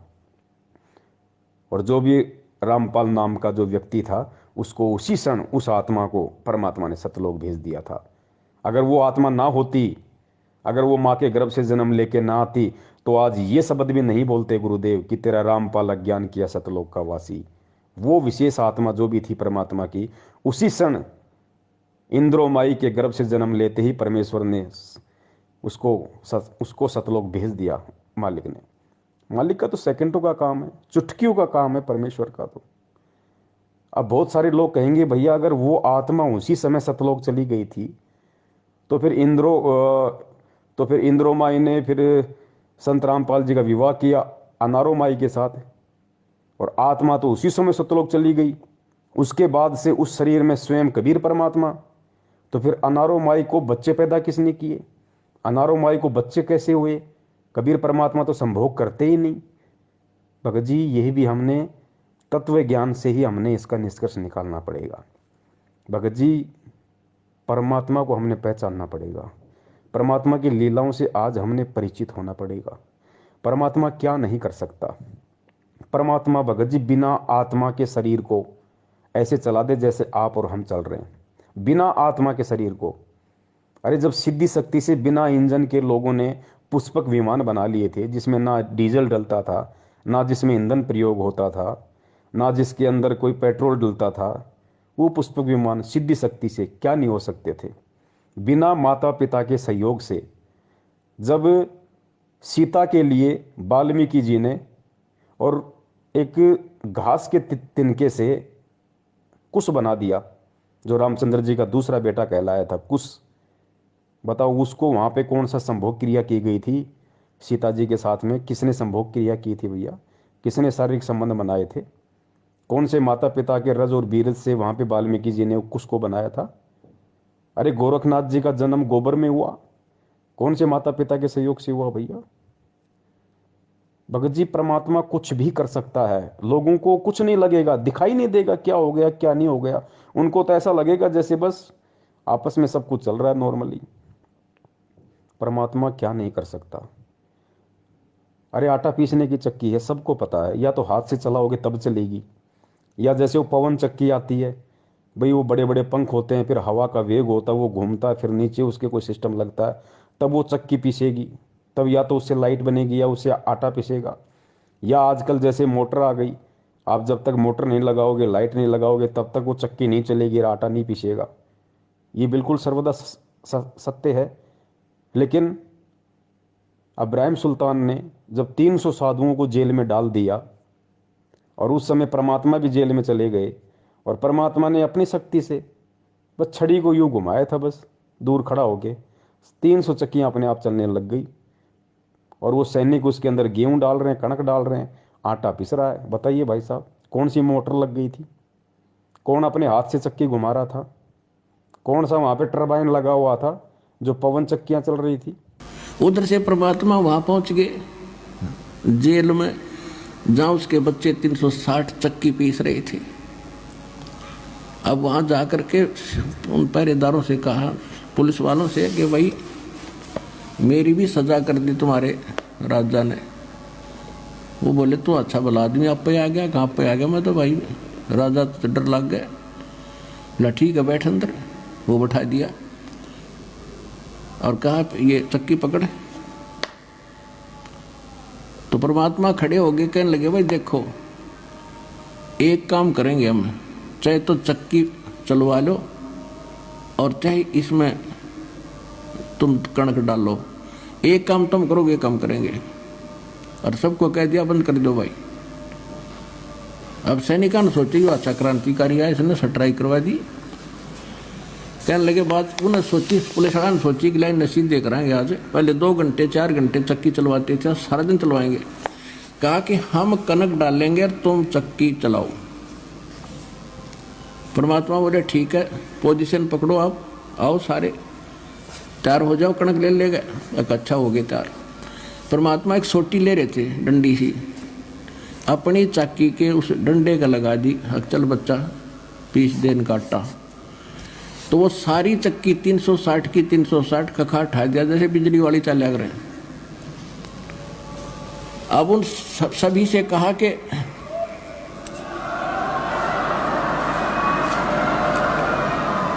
भगत जी ये परमेश्वर है, ये कुछ भी कर सकता है, असंभव शब्द इसकी डिक्शनरी में नहीं है। लोगों को तो ये लगा कि भाई रामपाल जी हैं ये, और अनारो माई के साथ इनके संपर्क, और माई भी बिल्कुल, माई को महसूस ही नहीं, माई सोच ही नहीं सकती, आज भी नहीं सोच सकती माई। और बिल्कुल माई ने जो महसूस किया होगा कि हाँ मेरे पति ने मेरे साथ ऐसे ऐसे शारीरिक संबंध बनाए, बिल्कुल जैसे आप और हम बनाते आए, ऐसा ही हुआ माई के साथ। लेकिन वो कबीर परमात्मा थोड़ी थे भाई। कबीर परमात्मा तो ऐसे ऐसे 1000 रामपाल रूप बना दे, लाखों रामपाल जी के रूप बना दे, ऐसे ऐसे माई को पता नहीं चले। एक माई के साथ है सदा से, एक अपना सारा खेल खेल रहा है, लोगों को केवल एक ही दिखाई देता है। जिस प्रकार सिकंदर लोदी के दरबार में जब परमात्मा को खूनी हाथी के सामने डाला गया तो परमात्मा ने सिंह रूप धारण कर लिया, तो पुण्यात्मा उस समय पूरी दुनिया को तो वो कबीर दिखाई दे रहा है, और सिकंदर लोदी को वो सिंह रूप दिखाई दे रहा है। ओ सॉरी, उसको हाथी को और पीलवान को, हाथी को और पीलवान को तो परमात्मा सिंह रूप में दिखाई दे रहे हैं, शेर रूप में दिखाई दे रहे हैं। और पूरी दुनिया को और सिकंदर लोदी को परमात्मा कौन से रूप में दिखाई दे रहे हैं? कबीर रूप में। तो यही अनारो माई के साथ हुआ। एक रामपाल रूप तो बिल्कुल जैसे अनारो माई के साथ में, तो जरूरी थोड़ी है कि कबीर परमात्मा की कोई आत्मा थी उस शरीर में जो अनारो माई के साथ में रहे। पुण्यात्माओं, इन चीजों को हमने समझना पड़ेगा। परमात्मा एक ही समय में लाखों लीलाएं कर सकता है, लाखों खेल खेल सकता है। परमात्मा एक ही समय में आपके बाप की भूमिका भी कर देगा, आपकी बहन की भूमिका भी कर देगा, आपके बेटे की भूमिका भी कर देगा, और स्वयं आपकी भूमिका भी कर देगा। अब बताओ कौन पहचान ले उस परमात्मा को? सिकंदर लोदी को परमात्मा ने विराट रूप दिखाया दिल्ली के दरबार में, ऊपर तक देखा परमात्मा को और छोड़ नहीं, पैरों में गिर गया, गिड़गिड़ाने लगा, और दुनिया को वही 5-6 फुट का वो कबीर दिखाई दे रहा है।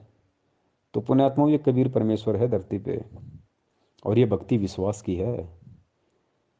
गुरुजी हर चीज को खोल के नहीं बताएंगे। अगर आज भी हर चीज को खोल के बताएंगे तो फिर हमारी बुद्धि कहाँ गई? फिर ये शिक्षा देने का क्या फायदा? ये 650 साल से परमात्मा डंडे मार मार के ज्ञान वाले आज फिर हमें यहाँ क्यों लेके आए? आज भी अगर हम लातों के भूत बनेंगे फिर इस शिक्षा का क्या फायदा? उन युगों युगों के भक्ति संस्कारों का क्या फायदा फिर? तो पुण्यात्माओं, इसीलिए परमात्मा ने सत्सेवकों को निमित्त बना के ये लाइव साध संगति, लाइव संघ का समाधान का सिस्टम संगत में चलवाया है। और यकीन मानना, इसमें कोई पवन दास का श्रेय नहीं है, कोई पवन दास का योगदान नहीं है, पवन दास का -0% भी इसमें कोई रोल नहीं है। सिर्फ दास एक लाउड स्पीकर है, सारी प्रेरणा उस परमात्मा की है टोटली। वो क्या बुलवाएंगे क्या नहीं बुलवाएंगे, मैं क्या सोच के बैठता हूँ कि आज मैं क्या बोलूँगा, लेकिन मैं भूल जाता हूँ कि मैंने क्या कुछ सोचा भी था क्या, और परमात्मा क्या से क्या मैटर शुरू करवा देते हैं। लाइव संघ का समाधान फेसबुक पे 5-5 घंटे, 4-4 घंटे। और पुण्यात्माओं, ये सतगुरु की शब्द शक्ति है। जो 4 घंटे आप लोग लगातार देख रहे हो और आपको लगता है कि 4 घंटे हो गए, हमें तो मालूम ही नहीं पड़ा, दास को भी नहीं लगता भाई 4 घंटे कैसे निकल गए। और 4 घंटे पुण्यात्माओं, आप गुरु जी के सत्संग सुन के देख लो, खुद उस कबीर परमात्मा के गुरु जी के मुख कमल से 4 घंटे मोबाइल पे आप सत्संग सुनो, आप 1 घंटे में 3 बार तो बाथरूम करने चले जाओगे। और आज उसी कबीर परमात्मा ने अपने बच्चे के शब्द में इतनी शक्ति दे दी कि 4-4 घंटे उसी परमात्मा के ज्ञान को आधार बना के फेसबुक पे लाइव चल रहा है और कोई बाथरूम करने भी नहीं जाता। तो पुण्यात्मा, ये क्या है? ये विचार करो, खुद आपकी आंखों के सामने है, और कोई मेरे बाप का ज्ञान नहीं, कोई मेरे दादा का ज्ञान नहीं, कोई किसी दूसरे संत का ज्ञान नहीं, खुद गुरु जी के सत्संग, गुरु जी के सत्संगों को आधार, और 4-4 घंटे हम सभी भाई बहन बैठे रहते हैं, कोई बाथरूम भी नहीं जाता, और ये लगता है कि 4 घंटे हो गए, हमें मालूम ही नहीं पड़ा। तो ये खेल परमात्मा खेलता है समझाने के लिए, क्योंकि हम उस आए हुए परमात्मा को इतना महत्व नहीं दे पाते, लेकिन उसी परमात्मा के द्वारा कही गई बातों को यदि कोई तीसरा व्यक्ति बोल दे तो उस बात को लोग ज्यादा महत्व दे देते हैं। लेकिन परमात्मा चाहता है कि चाहिए कुछ भी महत्व दें, कुछ भी करें, ये मेरे ज्ञान पे टिके रहें, ये सच्चाई से जुड़े रहें, भगवान और भक्ति पे इनका विश्वास बना रहे। पुण्यात्माओं, वरना ऐसी स्थिति में तो कोई भी कब का गुरु बन के बैठ जाता, लेकिन अब ऐसा संभव नहीं है। परमेश्वर ने अपनी आत्माओं के हृदय में तत्व ज्ञान रूपी बीज डाल रखा है। अगर मेरे जैसा कोई दुष्ट, कोई नालायक यदि ऐसी गंदी सोच भी सोच लेगा, उसी क्षण परमात्मा उठा के दूर कर देंगे। और सामने वाले जो बच्चे हैं परमात्मा के, जो संगत है, वो कदापि स्वीकार नहीं करेगी, बिल्कुल कदापि स्वीकार नहीं करेगी। कुछ मूर्ख होते हैं, उनकी कह नहीं सकते, जैसे कोई संजय के पीछे लग गया, कोई अपना और कहीं सेट हो गया।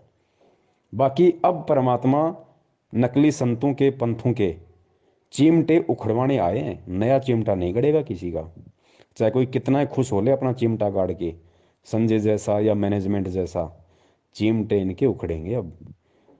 तो भाई परमेश्वर दया करें, धरती पे मालिक है। 8 सितंबर 1951 से धरती पे प्रकट है, विद्यमान है।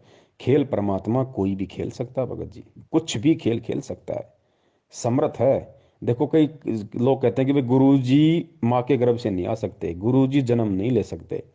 अरे क्यों नहीं ले सकते भाई पुण्यात्मा, ये भी हमने समझना पड़ेगा। हालांकि आज परमात्मा माँ के गर्भ से जन्म लेके नहीं आया, लेकिन क्या वो आ नहीं सकता? 100 बार आ सकता है। वो समर्थ है, समर्थ उसी को कहते हैं जो क्या नहीं कर दे। लेकिन वो परमात्मा के जो गुण है, उन गुणों में लिखा हुआ कि परमात्मा कभी माँ के गर्भ से जन्म नहीं लेता, तो वो परमात्मा जन्म लेगा नहीं। बाकी कोई ये कहे कि ले नहीं सकता, वो गलत हो जाएगा। परमात्मा तो कुछ भी कर सकता है, लेकिन वो लेगा नहीं। अब आज हमें यकीन क्यों नहीं हो रहा क्योंकि हमने हर बार यही सुना है कि परमात्मा तो सशरीर आते हैं, परमात्मा तो सशरीर जाते हैं। 650 साल पहले परमात्मा सशरीर आए थे। अरे भाई, 650 साल पहले जब सशरीर आए थे, उस समय किसने किसने विश्वास किया था? एक ने भी विश्वास किया हो तो बता दो। रामानंद जी को भी विश्वास नहीं हुआ, जिनको गुरुदेव ने, कबीर परमेश्वर ने अपना मुंह बोला गुरु बना रखा था। अगर उनको ये विश्वास हो जाता कि परमात्मा माँ के गर्भ से नहीं आया और परमात्मा प्रकट हुआ है पुण्यात्माओं, वो उसी समय पार हो जाता, आज तक धक्के नहीं खाता। लेकिन विश्वास नहीं हुआ और 64 लाख में उसकी गिनती आती है, फेल हो गया। थोड़ा बहुत ज्ञान सर्वानंद ने स्वीकार किया था, वो भी गुरुजी कहते हैं फेल हो गया। अंत में वो भी ढीले और छोड़ गए परमात्मा को, वो भी फेल हो गए दोनों। अब उस समय परमात्मा सशरीर आए थे तो भाई वो एक अलग मैटर था। क्या मैटर था? परमात्मा हर बार सशरीर नहीं आते। सशरीर कौन सा? जिस प्रकार काशी में आए थे एक शिशु रूप बना के। हर बार परमात्मा वो लीला नहीं करते। वो लीला केवल परमात्मा ने हर युग में एक बार करनी पड़ती है, केवल एक बार। उसके बाद परमात्मा सशरीर प्रकट होते हैं, लेकिन शिशु रूप में प्रकट नहीं होते, फिर वो संत रूप में प्रकट होते हैं फिर। और वो लीला परमात्मा ने चारों युगों में सशरीर कमल के फूल पे बच्चे के रूप में प्रकट होना पड़ता है, केवल एक मकसद से, और कोई मकसद नहीं है। नहीं तो परमात्मा को कोई जरूरत नहीं है शिशु रूप धारण करके प्रकट होने की, कोई जरूरत नहीं है। सीधा परमात्मा संत रूप में कहीं भी प्रकट हो जाएगा, अपना ज्ञान देगा। लेकिन वो क्यों प्रकट होते हैं शिशु रूप में? और क्यों फिर हम मंद बुद्धि यही मान लेते हैं कि परमात्मा तो वही है जो शिशु रूप में प्रकट हो? ये भ्रम निवारण करने के लिए मालिक ने अपने सत्संगों में बताया। क्या बताया गुरुदेव ने? कि चारों युगों में केवल एक एक बार परमात्मा को शिशु रूप में किसी भी तालाब में विकसित कमल के फूल पे प्रकट होने की लीला इसलिए करनी पड़ती है क्योंकि परमात्मा के इस प्रकार से प्रकट होने की रचना वेदों में लिखी हुई है कि परमात्मा कमल के फूल पे शिशु रूप में प्रकट होता है। अगर परमात्मा वेदों में लिखी गई उस बात अनुसार यदि एक युग में एक बार ऐसी प्रकट होने की लीला ना करे तो खुद उस परमात्मा के वेद झूठे साबित हो जाते हैं। इसलिए अपने द्वारा वेदों में लिखी गई उन बातों को सत्य साबित करने के लिए परमात्मा ने शिशु रूप में प्रकट होना होता है। अन्यथा परमात्मा को कोई आवश्यकता नहीं बच्चे के रूप में कमल के फूल पे प्रकट होने की, कोई जरूरत नहीं उस परमात्मा को। तो पुण्यात्माओं, हमने हमारे मन में वहम को निकाल देना है कि असल में कबीर परमात्मा तो वही होता है जो शिशु रूप में प्रकट होता है, जो सशरीर ऊपर से आता हुआ किसी को दिखाई दे, वही भगवान होता है, नहीं तो और भगवान हो ही नहीं सकता। तो इसका भ्रम निवारण गुरुजी ने इसलिए किया कि वो खाली वेदों में लिखी हुई उस बात को सत्य साबित करने के लिए परमात्मा ने ऐसा करना पड़ता है, और कोई रीजन नहीं है। बाकी तो परमात्मा जब चाहे जैसे चाहे कहीं भी प्रकट हो जाता है। जैसे 8 सितंबर 1951 को इस तरीके से आज प्रकट हुए, और ठीक इसी तरीके से आज से 250-350 साल पहले गरीबदास जी महाराज जी के रूप में प्रकट हुए। गरीबदास जी महाराज जी तो इसी तरीके से जाट परिवार में आए थे। लोगों को तो ये लग रहा था ना कि रानी माँ के पेट से आए हैं, रानी माँ के पेट से आए हैं। बलराम जी उनके पिताजी हैं, गांव उनका छुड़ानी है। किसने भगवान माना? लेकिन कैसी कैसी लीलाएं की परमात्मा ने। और जब शरीर छोड़ा तो कैसे छोड़ा परमेश्वर ने? अस्थियां नहीं मिली उनकी। बाद में रोए गांव वाले, परिवार वाले, ओहो ये तो भगवान थे, इनका तो तेज पुंज का शरीर था, इनका तो शब्द स्वरूपी था। उनकी अस्थियां नहीं मिली और परमेश्वर वहां से और फिर सहारनपुर में जाके प्रकट हो गए उसी रूप में जिस शरीर को लोगों ने 5 तत्वों का मान के उसको जला दिया था, अग्नि को सवा कर दिया था, जिसका नामो निशान मिटा दिया था। उसी शरीर में, उसी उम्र में, जिस उम्र में परमात्मा ने छुड़ाने में अपना शरीर छोड़ा था, उसी उम्र में, उसी रूप में परमात्मा सहारनपुर में प्रकट हो गए। और 35 साल तक चिड़ी के बाप को हवा नहीं लगी कि गरीबदास जी महाराज जी वहां हैं। और जैसे 35 साल बाद उन्होंने सहारनपुर में वो शरीर छोड़ा, उसके बाद जब वो सहारनपुर वाले वहां गए कि भाई उनको बता तो दे महाराज जी ने शरीर छोड़ दिया, भाई अंतिम संस्कार यहाँ करें या वहां लाएं छुड़ानी में। तो गुरु जी बोले, वो जब वहां गए तो लोगों ने कहा भाई तुम क्या बात कर रहे हो, महाराज जी तो 35 साल पहले शरीर छोड़ गए, ये देखो इनका ये बना हुआ है, इनका ये स्थान बना हुआ। तब लोगों की आंखें खुली, भाई ये तो परमात्मा था, भाई ये तो कुछ भी लीला कर सकता है। तो पुण्यात्माओं, धोखा मत खाओ। वही कबीर परमात्मा या वही गरीबदास जी महाराज आज हमारी आंखों के सामने हमारा गुरु बन के बैठा हुआ है। हम ही दिल दरिया हैं बाई, हम ही बिंदु सिंध गर्क छाई, हम ही लहर तरंग उठावें, हम प्रगट हम ही छिप जावें, हम ही गुप्त गुज गंभीरा, हम ही अवगत हमें कबीरा। अब बंदी छोड़ा अपना भी भेद दें गरीबदास जी कि मैं कबीर हूं और भाई मैं पूर्ण ब्रह्म परमात्मा हूं। ये गरीबदास जी भी यही प्रमाण यानी गुप्त रूप में कभी कहीं कहीं अपना प्रमाण दे जाते हैं। क्या हम भी इनको उसी समय परमात्मा मानेंगे जब इनकी अस्थियां नहीं मिलेंगी, या ये कहीं और जगह हो जाएंगे प्रकट, या वैसी कोई खेल करेंगे शरीर छोड़ने के बाद, क्या तब ही हम इनको परमात्मा मानेंगे? लेकिन उस समय मांगने का फायदा क्या? अरे उस समय भगवान मानने का फायदा क्या फिर, जब हमारे हाथ से ही डोर निकल जाएगी।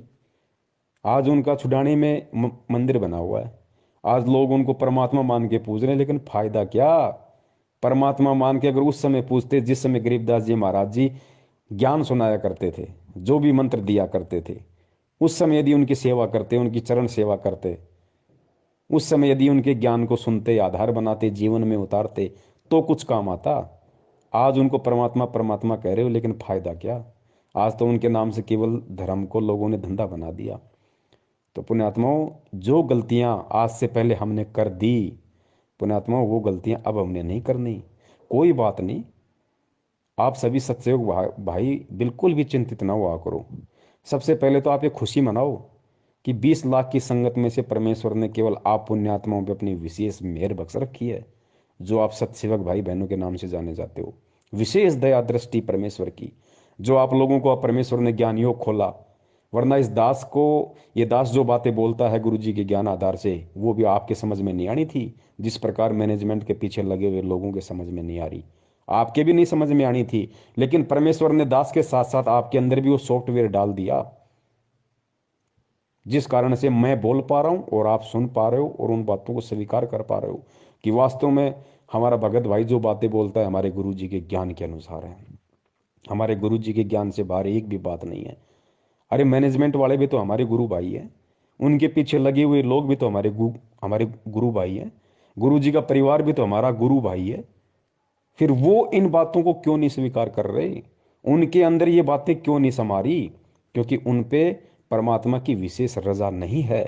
और विशेष रजा परमात्मा जब करते हैं जब जीव के भक्ति संस्कार मजबूत होते हैं। तो सबसे पहले तो ये शुक्र मनाओ कि परमेश्वर का आप और हम सभी सत्सेवक भाई बहनों पे विशेष दया है, और हमने कोई भी त्रुटि करने से बचना है। हमने परमेश्वर के ये प्रेम और एकता का जो मार्ग है, इसमें प्रेम और एकता बनाए रखनी है। चाहे हमें कोई पवन ठग कहे, चाहे हमें कोई पवन गुरुद्रोही कहे, हमें कुछ भी कहे, कोई कुछ भी कहे, हमने यही सोचना है कि जो भूमिका हमारे परमात्मा ने एक भगत के रूप में करके दिखाई है। हमारे गुरुदेव संत रामपाल जी महाराज जी को लोगों ने ठग कहा, पाखंड कहा। गांव गांव में सत्संग करने जाते थे, लोग उनको गालियां निकालते थे, पत्थरों से मारते थे। पता नहीं परमात्मा ने 2-2 बार जेल गए, आज भी जेल में है। रोहतक जेल में परमात्मा ने पूरी जेल में स्टाफ उनसे झाड़ू निकलवाया करता था। आज परमात्मा 30 या 35 रुपये पर डे तनख्वाह में और एक बागवानी का काम कर रहे हैं, कैदी नंबर 1005 बन के रोहतक वहां पे हिसार जेल में। परमात्मा को लोगों ने कितना भला बुरा कहा, मालिक ने किसी को उप तक नहीं कहा। पाखंडी रामपाल कहा, ठग रामपाल कहा, हिंदू धर्म का विरोधी कहा। क्या परमात्मा ने किसी को उप तक कहा? मालिक को पता था किसको कहूं, सब मेरे बच्चे। तो भाई हम किसको कहें? सब हमारे भाई बहन है, सब हमारे गुरु भाई बहन है। अगर एक गुरु भाई बहन अगर हमें अज्ञानता में ठग कह रहा है, अगर हमें गुरुद्रोही कह रहा है, तो क्या दिक्कत है? उस भाई या बहन के कहने से हम गुरुद्रोही या ठग थोड़ी हो जाएंगे। ठग हम उस दिन होंगे जिस दिन हम ठगी करेंगे, उससे पहले हम ठग नहीं होंगे। कल को अगर आपको या मुझे कोई कह दे कि पवन मुख्यमंत्री, पवन मुख्यमंत्री, बताओ, हमें बताओ, 20 लाख की BMW में बैठा के विधानसभा में कौन ले जाएगा? कोई नहीं बैठाएगा हमें। तो जब उनके मुख्यमंत्री कहने से हमारे को कोई मुख्यमंत्री नहीं मान लेगा, तो उनके ठग और गुरुद्रोही कहने से बताओ हम ठग और गुरुद्रोही कैसे हो जाएंगे?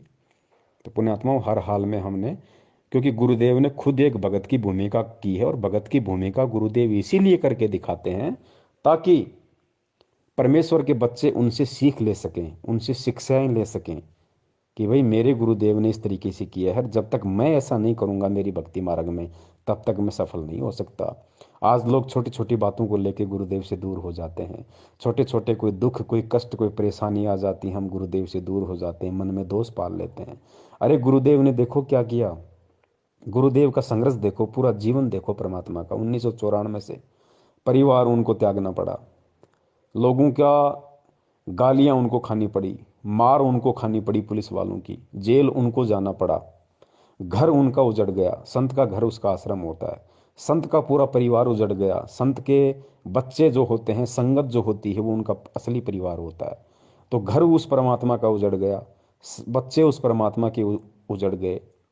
ऊपर से हरियाणा सरकार ने 28 करोड़ रुपए का जुर्माना उनके ऊपर लगा रखा, और 6 साल से परमात्मा जेल में बैठे हुए हैं। जेल में क्या सुख सुविधा मिलती है, कैसा खाना मिलता है, कैसे लोग आपस में बर्ताव करते हैं। गुरु जी को कोई भगवान थोड़ी मानता है जेल में। गुरु जी को पुलिस वाले तो केवल एक मुजरिम मानते हैं, और आपस में जो कैदी हैं वो भी अपने जैसा एक आम व्यक्ति और कैदी मानते हैं। तो सोचो परमात्मा किन लोगों के बीच में, किन किन लोगों के मध्य परमात्मा बैठे हुए हैं, कैसी कैसी उनकी उनकी गंदी और घटिया बातें सुनते हैं। वो कैदियों में कितना दिमाग होता है, वो आपस में कैसे माँ बहन की गालियां दे के बात करते होंगे, कैसे एक दूसरे के प्रति ऊंच नीच की बात करते होंगे। परमात्मा सबकी सुन रहा है ना, सबकी परमात्मा देख रहा है ना। लेकिन ये संदेशा दिया हमें परमात्मा ने इन सारे संघर्षों के बीच में कि बच्चों देखो, मेरा घर उजड़ गया, मेरा आश्रम उजड़ गया, मेरा कलयुगी परिवार मेरे से दूर हो गया, मेरे खुद के भाई बहन, मेरे बच्चों ने, जिनको तुम मानते हो कि ये गुरु जी का परिवार है, गुरु जी के बेटा बेटी, उन्होंने मेरे से गद्दारी करी। आज मेरा परिवार मेरे आदेश की आड़ में मेरे असली बच्चों को लूट रहा है, संगत को लूट रहा है, दान के नाम पे लूट रहा। 2-2 बार मैं जेल गया, मेरा आश्रम उजड़ गया, 30-30 बार मेरा रिमांड हुआ। लेकिन बच्चों, मैंने अपने कबीर भगवान से एक सेकंड के लिए भी, एक क्षण के लिए भी अपने ध्यान नहीं हटाया। मैंने अविश्वास प्रकट नहीं किया कि मेरे साथ इतने जुल्म हो रहे हैं, मेरे साथ इतनी ज्यादतियां हो रही हैं। अरे 1 साल हो जाए, 2 साल हो जाए, चल जाए, 2-2 बार जेल, मेरे 3-3 मेरे आश्रम उजड़ गए, मेरे ऊपर ऐसे ऐसे झूठे लालछन लगा दिए गए, देशद्रोह जैसा मेरे ऊपर मुकदमा लगा दिया गया। लोग मुझे भड़वा कहते हैं, मुझे पाखंडी कहते हैं, मुझे ठग कहते हैं। कहाँ है भगवान? मैं इतना समर्पित हूं, मैं कबीर भगवान के प्रति मैंने मेरा सब कुछ दांव पे लगा दिया। आज वो कबीर भगवान कहाँ गया? आज क्यों नहीं आ रहा? पुण्यात्माओं, एक सेकंड के लिए भी गुरुदेव के मन में ये बात नहीं आई। और यही आज सबसे बड़ा उदाहरण परमात्मा पेश कर रहे हैं कि बच्चों, जिस प्रकार इतना सब कुछ होने के बाद भी जो तुम सहन भी नहीं कर सकते, जो मैं कर चुका हूं, और जो मैं आज सहन कर रहा हूं, वो तुम कभी जिंदगी में सहन भी नहीं कर सकते। और इतना होने के बाद भी मैंने एक क्षण के लिए भी अपने भगवान से मैंने नफरत नहीं की, मैंने अपने भगवान में दोष नहीं निकाला।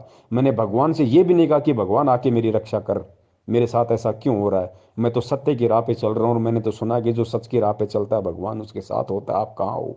एक सेकंड के लिए परमात्मा के मन में ये नहीं आया। तो पुण्यात्माओं, जब भगत की भूमिका में परमात्मा हमें इतना सब कुछ करके दिखा रहे हैं, तो हमने भी उसी स्थिति में आज रहना पड़ेगा। आज चाहे हमारा हाथ कट जाए, चाहे हमारे दोनों पैर कट जाए, चाहे हमारी जुबान कट जाए, चाहे हम बिल्कुल निर्धन हो जाएं, हम दरिद्र हो जाएं, आंखों के सामने बेटा मर जाए, बेटी मर जाए, माँ मर जाए, बाप मर जाए, परिवार उजड़ जाए, कैसे भी हमारे को चाहे हाथ में कटोरा लेकर रोड पे भीख मांगनी पड़ जाए, अंतिम समय तक चाहे हमारे को ये क्रिया करनी पड़ जाए, 2 साल नहीं, 10 साल नहीं, अगर 50 साल का जीवन है और कल हमारी मौत होनी है, और कल की मौत के 1 सेकंड तक यदि हमारे हाथ में कटोरा है और वो दुर्दशा है, और यदि हमें गुरु जी का नाम मिला हुआ है, तो ये गुरु जी उदाहरण पेश कर रहे हैं कि बच्चों, उस समय तक भी तुम्हारे अंदर मेरे प्रति, अपने गुरु के प्रति जरा सा भी विक्षेप नहीं आना चाहिए कि गुरु जी कहाँ है, भक्ति कहाँ है। मैं गुरु जी के लिए इतना सब कुछ मैंने कर दिया, इतना सब कुछ मैंने त्याग दिया, हर चीज़ मेरी बर्बाद हो गई, मैं रोड पे हूँ इतने वर्षों से, टाइम पे खाना नहीं मिल रहा। आज गुरु जी कहाँ गए? फिर कहाँ है भगवान? कहीं ऐसा तो नहीं कि मैंने मेरा जीवन बर्बाद कर दिया हो इनके पीछे लग के। पुण्यात्माओं, अंतिम समय भी यदि हमारे इतना सा भी विक्षेप, यदि ऐसी परिस्थितियों में भी यदि आ गया, तो उसी क्षण हम फेल हो जाएंगे। ठीक है, जो संघर्ष हमने किया, जो यात्राएं हमने सहन की इस भक्ति मार्ग में, वो परमात्मा पता नहीं हमारे को ब्रह्मा विष्णु महेश बना देगा, सारा दे देगा, सब कुछ दे देगा, अनंत युगों तक ऊपर राजा बना देगा, देवता बना देगा, महादेव बना देगा, लेकिन मोक्ष तो नहीं मिला जिसके लिए हम यहाँ पे भटक रहे हैं। तो पुण्यात्मा, इतना विश्वास हमने गुरुदेव पे रखना करे। खुद मालिक की वाणी है कि नाम सहित बेवतन भला, जो दर दर मांगे भीखा, और क्या हुआ छत्र की छाया चालाई और राजपाट दिल्ली का। पुण्यात्माओं, गुरुदेव ने यहाँ तक कह दिया कि बेटा अगर तेरे पास मेरा नाम है, तू यदि मेरे शरण में है, और यदि इस नाम लेने के बाद भी अगर ऐसी कोई नौबत आ गई कि नाम सहित बेवतन भला, अगर तेरे को देश निकाला दे दिया, तेरे ऊपर देशद्रोह का मुकदमा भी लगा दिया, नाम सहित बेवतन भला जो दर दर मांगे भीखा, अगर तेरे को हाथ में कटोरा लेके दर दर भीख मांगने की भी तेरे को नौबत आ गई, तो कहते हैं यो राजपाट क्या हुआ, छत्र की छाया चाला, यो राजपाट दिल्ली का। तो अपने आप को किसी राजा से भी जो 24 घंटे ऐसो आराम में रहता, उससे भी खुशनसीब मानना अगर नाम तेरे पास में है, चाहे भीख मांगनी पड़ जाए। पुण्यात्मा बहुत ही ये रेयर समय है, इसको बोलते रेयर समय, ये दोबारा नहीं आता।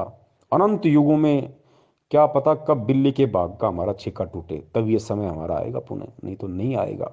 अब ये बहुर न ऐसा दाव, परमात्मा कहते हैं ना, समझा है तो सिर दर पाव, बहुर नहीं रे ऐसा दाव।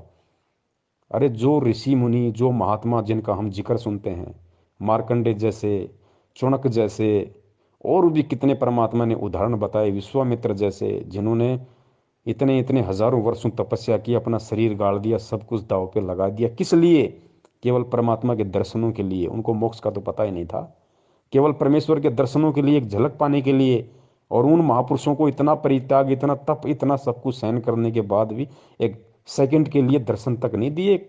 इसी कबीर परमात्मा ने, इसी गुरु जी ने जो आज रात दिन हमारे को दर्शनों के प्याले पिला रहा है, दर्शन तक नहीं दिए उनको।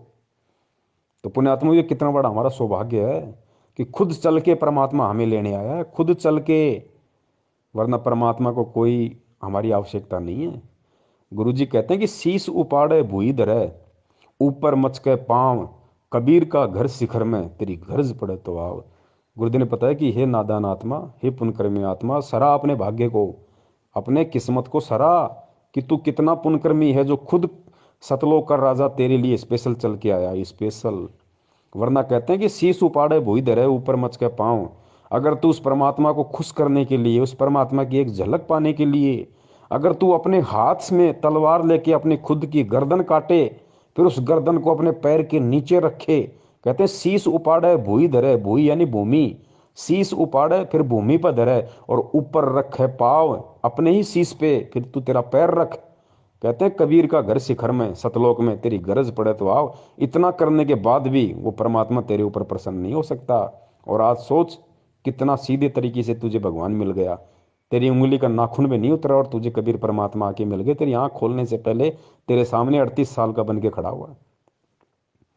तो पुण्यात्मा भी हमारा भाग्य, हमारा सौभाग्य, हमारा अहोभाग्य। 7.5 अरब विश्व की जनसंख्या, जिसमें से 20 लाख उनके शिष्य, और 20 लाख में से 5-10 हजार सत्सेवक।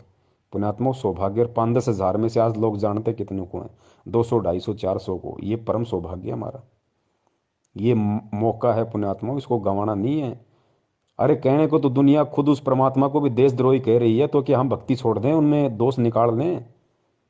अरे उनको तो डबल डबल उम्र कैद होगी, वो तो जेल से बाहर नहीं आने वाले भाई। तो क्या हम अपना विश्वास तोड़ दें? तो कहने दो लोगों को, हमें गुरुद्रोही कहते हैं तो कहने दो, हमें ठग कहते हैं तो कहने दो। एक दिन खुद उनकी जुबान सूख जाएगी, खुद चुपचाप हो जाएंगे। ये विधान है परमात्मा का। लेकिन पुण्यात्मा अडिग अटल, गुरुदेव कहते हैं कि संत, सिंह और सूरमा ये सदा आगे को बढ़ते हैं, पीछे मुड़ के नहीं देखते ये। तो पुण्यात्माओं, हम संत भी हैं और हम संत के बच्चे भी हैं, हम सिंह भी हैं और हम सिंह के बच्चे भी हैं, हम सूरमा भी हैं और हम सूरमा के बच्चे भी हैं। ये डबल डबल रोल परमात्मा ने ऐसे दया कर रखी है आप और हमारे ऊपर। मालिक की खुद की वाणी है कि लख भर सूरा जूझ ही, लख भर सावंत दे, और लख भर यति जहान में, तब सतगुरु शरणा ले। आप और हम कौन सी आत्माएं हैं? गुरु जी कहते हैं याद कर लिया करो कभी, अगर मन ज्यादा दबाव डाल दे, और अगर कभी मन में ऐसा कोई दोष उत्पन्न हो जाए ना, तो इन वाणियों को याद कर लिया करो कि मैं कौन हूँ। हनुमान जी जैसे, गोरखनाथ जी जैसे तो हमारे पैर के नाखून के बराबर नहीं है, जिनके लोग घर में मूर्तियां बना के पूज रहे हैं। जब हम तत्व ज्ञान की गहराई में जाएंगे, परमात्मा कहते हैं लख भर सूरा जूझ ही, लख भर सावंत दे। लख भर सूरा, सूरा यानी सूरवीर। गुरुजी ने बताया कि लाखों जन्म तुमने सूरवीर के प्राप्त किए, लाखों जन्म सूरवीर के प्राप्त किए तुमने। और लख भर सूरा जूझ ही, लख भर सावंत दे। सूरवीर से भी ज्यादा पुण्यकर्मी होता है सावंत दे वाला व्यक्ति, जिसके हाथ घुटनों से नीचे तक जाते हैं, एक या दोनों, उसको सावंत दे व्यक्ति कहा जाता है। तो कहते हैं लखबर सूरा जूझ ही लखबर सावंत दे। हम जितने भी बड़े बड़े जो सूरवीर हैं, भीम जैसे और जितने बड़े बड़े योद्धा सूरवीर हुए हैं जिनका हम जिक्र करते हैं, जो इतिहास में नाम लिखे होते हैं, कहते हैं बेटा तूने ऐसे ऐसे तो लाखों जन्म सूरवीर के प्राप्त कर लिए पहले, और लाखों जन्म तूने सावंत दे, आज तो कोई है नहीं पूरे विश्व में सावंत दे वाला, ऐसा पुण्यकर्मी आज विश्व में कोई है ही नहीं मानव शरीर में, क्योंकि गुरुजी हैं तो गुरुजी तो परमात्मा है, वो मानव की कैटेगरी में नहीं आते। उनके अलावा कोई सावंत दे व्यक्ति आज पूरी यहाँ पे पृथ्वी पे नहीं है। तो सोचो हमने ऐसे लाखों जन्म प्राप्त कर लिए। तो लखबर सूरा जूझ ही लखबर सावंत दे, और लखबर यति जहान में। यति हनुमान जी यति थे, उन्होंने शादी नहीं की, कभी स्त्री भोग नहीं किया, उनको कहते हैं यति। एक होता है जति, जति वो होता है जो अपनी औरत के अलावा किसी की तरफ कुदृष्टि डालता भी नहीं है, वो होता है जति। जैसे लक्ष्मण जी थे वो जति थे। और एक होता है यति, यति मानी जिसने कभी शादी नहीं की, पूरा ब्रह्मचार्य का जीवन जिया, मानसिक रूप से भी कभी अपने मन में दोष पैदा नहीं किया, उसको कहते हैं यति। तो जति से बड़ा होता है यति। तो कहते हैं लखबर सूरा जूझ ही लखबर सावंत दे, लखबर यति जहान में। हमने हनुमान जी जैसे लाखों जन्म प्राप्त कर लिए पुण्यात्माओं। लखबर सूरा जूझ ही लखबर सावंत दे, लखबर यति जहान में। तब सतगुरु शरणा ले उस आत्मा को, उस भगत को जो ऐसे ऐसे लाखों जन्म सूरवीर के प्राप्त कर चुका हो, लाखों जन्म सावंत दे वाले के, और लाखों जन्म हनुमान जी जैसे प्राप्त कर चुका हो, उस आत्मा को गुरुजी आज अपनी शरण में लेंगे। आज उस परमात्मा ने उस आत्मा को अपनी शरण में ले रखा है। अब ये ना समझना कि जितनों को शरण में लेखा है सभी ने लाखों जन्म पाए, नहीं। शरण क्या होती है, शरण के विषय में भी फिर गुरुजी ने बताया कि ताते सतगुरु शरणा लीजे, कपट भाव जो दूर करीजे। ये सतगुरु ये नहीं है कि वो जो सातु मंत्र दे दिए, सतनाम दे दिया, अपने गले में लॉकेट लटका लिया, हाथ में रक्षा सूत्र बांध लिया, 3 टाइम की आरती कर रहे हो और आपको गुरुजी ने शरण में ले लिया, नहीं। असल में गुरु की शरण क्या होती है, असल में इस वाणी पे कौन भगत खरा उतरेगा। कहते हैं ताते सतगुरु शरणा लीजिए, उसको सतगुरु शरण में लेता है। कपट भाव जो दूर करीजिए, जो भगत अपने दिल से, अपने मन से, अपने आत्मा से, अपने हृदय से ये कपट भाव दूर कर देगा। कौन सा कपट भाव है? गुरु को और परमात्मा को दो समझने वाला कपट भाव है। कबीर परमेश्वर को, जिस गुरु रूप में वो कबीर परमेश्वर उसको मिला है, यानी गुरु और परमात्मा को दो समझने वाला, जब तक उसके हृदय में, उसकी आत्मा में छल रहेगा, ये कपट रहेगा कि गुरु अलग है, कबीर परमात्मा अलग है। गुरु तो कबीर जी का प्रतिनिधि है, उनका भेजा हुआ संत है, मेरे जैसा इंसान है, माँ के जन्म से, माँ के पेट से जन्म लेके आया, बाद में कबीर परमात्मा मिल गए, ज्ञान दे दिया, गुरु बना दिया, नाम देने का आदेश दे दिया। कहते हैं जब तक ये कपट तेरे अंदर से नहीं निकलेगा, जब तक तू उस कबीर को और गुरु को एक नहीं मानेगा कि कबीर के भक्ति मार्ग में कबीर के अलावा कोई दूसरा गुरु होता ही नहीं, हो ही नहीं सकता। कहते हैं जब तक ये छल कपट तेरे अंदर से नहीं निकलेगा, तब तक तू सतगुरु की शरण में नहीं गिना जाएगा। और जिस दिन जिस आत्मा के अंदर से ये कपट भाव छल निकल जाएगा, जो बिल्कुल परमात्मा और सतगुरु में कति एक समानता, गुरु जी कहते हैं ना, गुरु गोविंद दो नहीं भाई, और दो समझे वो दो जग जाई, वो नरक में जाता है। नाम लेने के बाद भी ये वाणी है ना, जो भगत बन जाता है, जो इस कबीर मार्ग में सच्चे सतगुरु का, और उसके बाद भी यदि वो गुरु को और परमात्मा को दो मान के चलता है कि गुरु गोविंद दो नहीं भाई, और जो दो समझेगा कौन? जो गुरु बनाएगा, नहीं, उसको पता ही नहीं है क्या सिस्टम। तो गुरु की शरण में आने के बाद भी जब तक इंसान गुरु को और भगवान को दो मान के चलेगा कि गुरु गोविंद दो नहीं भाई, और जो दो समझेगा वो दो जग यानी नरक में जाए, ये परमात्मा की वाणी है। तो कहते ताते सतगुरु शरणा लीजिए, कपट भाव जिन दूर करीजिए, उसको गुरु जी अपनी शरण में लेगा। असल में जो गुरु और परमात्मा के भेद को, इस बीच की खाई को बिल्कुल काट देगा, समाप्त कर देगा, उसको दो दिखाई नहीं देगा, उसको अपने गुरु जी के अलावा कोई कबीर परमात्मा दिखाई ही नहीं देगा। फिर उस आत्मा का परमात्मा ज्ञान योग खोलते हैं, फिर उसके साथ 24 घंटे रहते हैं, कोई बाढ़ बाका नहीं कर सकता फिर उस आत्मा का। वह बोल नहीं सकी, इतना कहकर बहुत बुरी तरह फूट कर रोई। तो सिपाहियों ने बताया कि महाराज वहां ऐसे ऐसे बनी। वीर सिंह भी कान खड़े हो गए को तेरे की, क्यों जब तक वीर सिंह भी ने सोचा था ये साधारण व्यक्ति होगा, गुरु है तो से। अब हम गुरु को जब तक यही समझते हैं कि गुरु है तो से, तो कोई लाभ नहीं है। कहते हैं गुरु मानस कर जानते वह नर कहीं अंध, फिर महादुखी संसार में आ गए यम के फंद। इतना महाराज ने गुरु को महत्व दिया है। अभी आपको चैप्टर प्रकरण सुनाएंगे, इंसान होगा तो उस बात पर परख जाएगा। गरीबदास महाराज भी आए जब इंसान रूप में थे, रोटी भी खाया करते थे, पानी भी पिया करते, बच्चे भी ब्याहे, काम भी करा, नाम भी दिया करते थे। कोई गलती करता था हंस उसको धमकाया भी करते थे। महाराज कहते हैं चेतावनी में चूक नहीं, अब क्या देऊंगा गाली। इतना बड़ा ग्रंथ लिखकर गरीबदास आखिर में कहते हैं बंदी छोड़ के चेतावनी में तो कसर ना छोड़ियो, गाड़ दूं तेरे को जब तेरे इतनी समझ में नहीं आली। तो इन बातों को सुनकर जो विमुख हो जाते हैं गुरु की फटकार को सहन सम्मुख सहन करना चाहिए। जैसे हीरा घण पर धर का, हीरे की पिछाण है कि घण का ऊपर रख कर एरण पर रख कर ऊपर से घण मारा जाता है। जो फूट जाता है करच भी हो जाती है वो कच्चा हीरा होता है, और जो सम्मुख चोट सह का न्यू रह से तो वो पक्का हुआ पूर्ण कीमत का हीरा हो जाता है। शब्द गुरु की शब्द को, गुरु की चोट को, शब्द की चोट गुरु मारा करे, चाहे वो किसी प्रकार से, चाहे अपने गुस्से में भी कहता नजर आवे, पर उसकी जो निशाना होगा आपका आत्म कल्याण उद्धार ही होगा। उसमें खरा उतर गया वो पार से, और जो उसमें विमुख होकर के चलागा वो कुत्ते की जुनी में जागा, चाहे वो कितना सियाणा बना रहे। मैं भी आ लिया और आप भी आ लिए इसमें।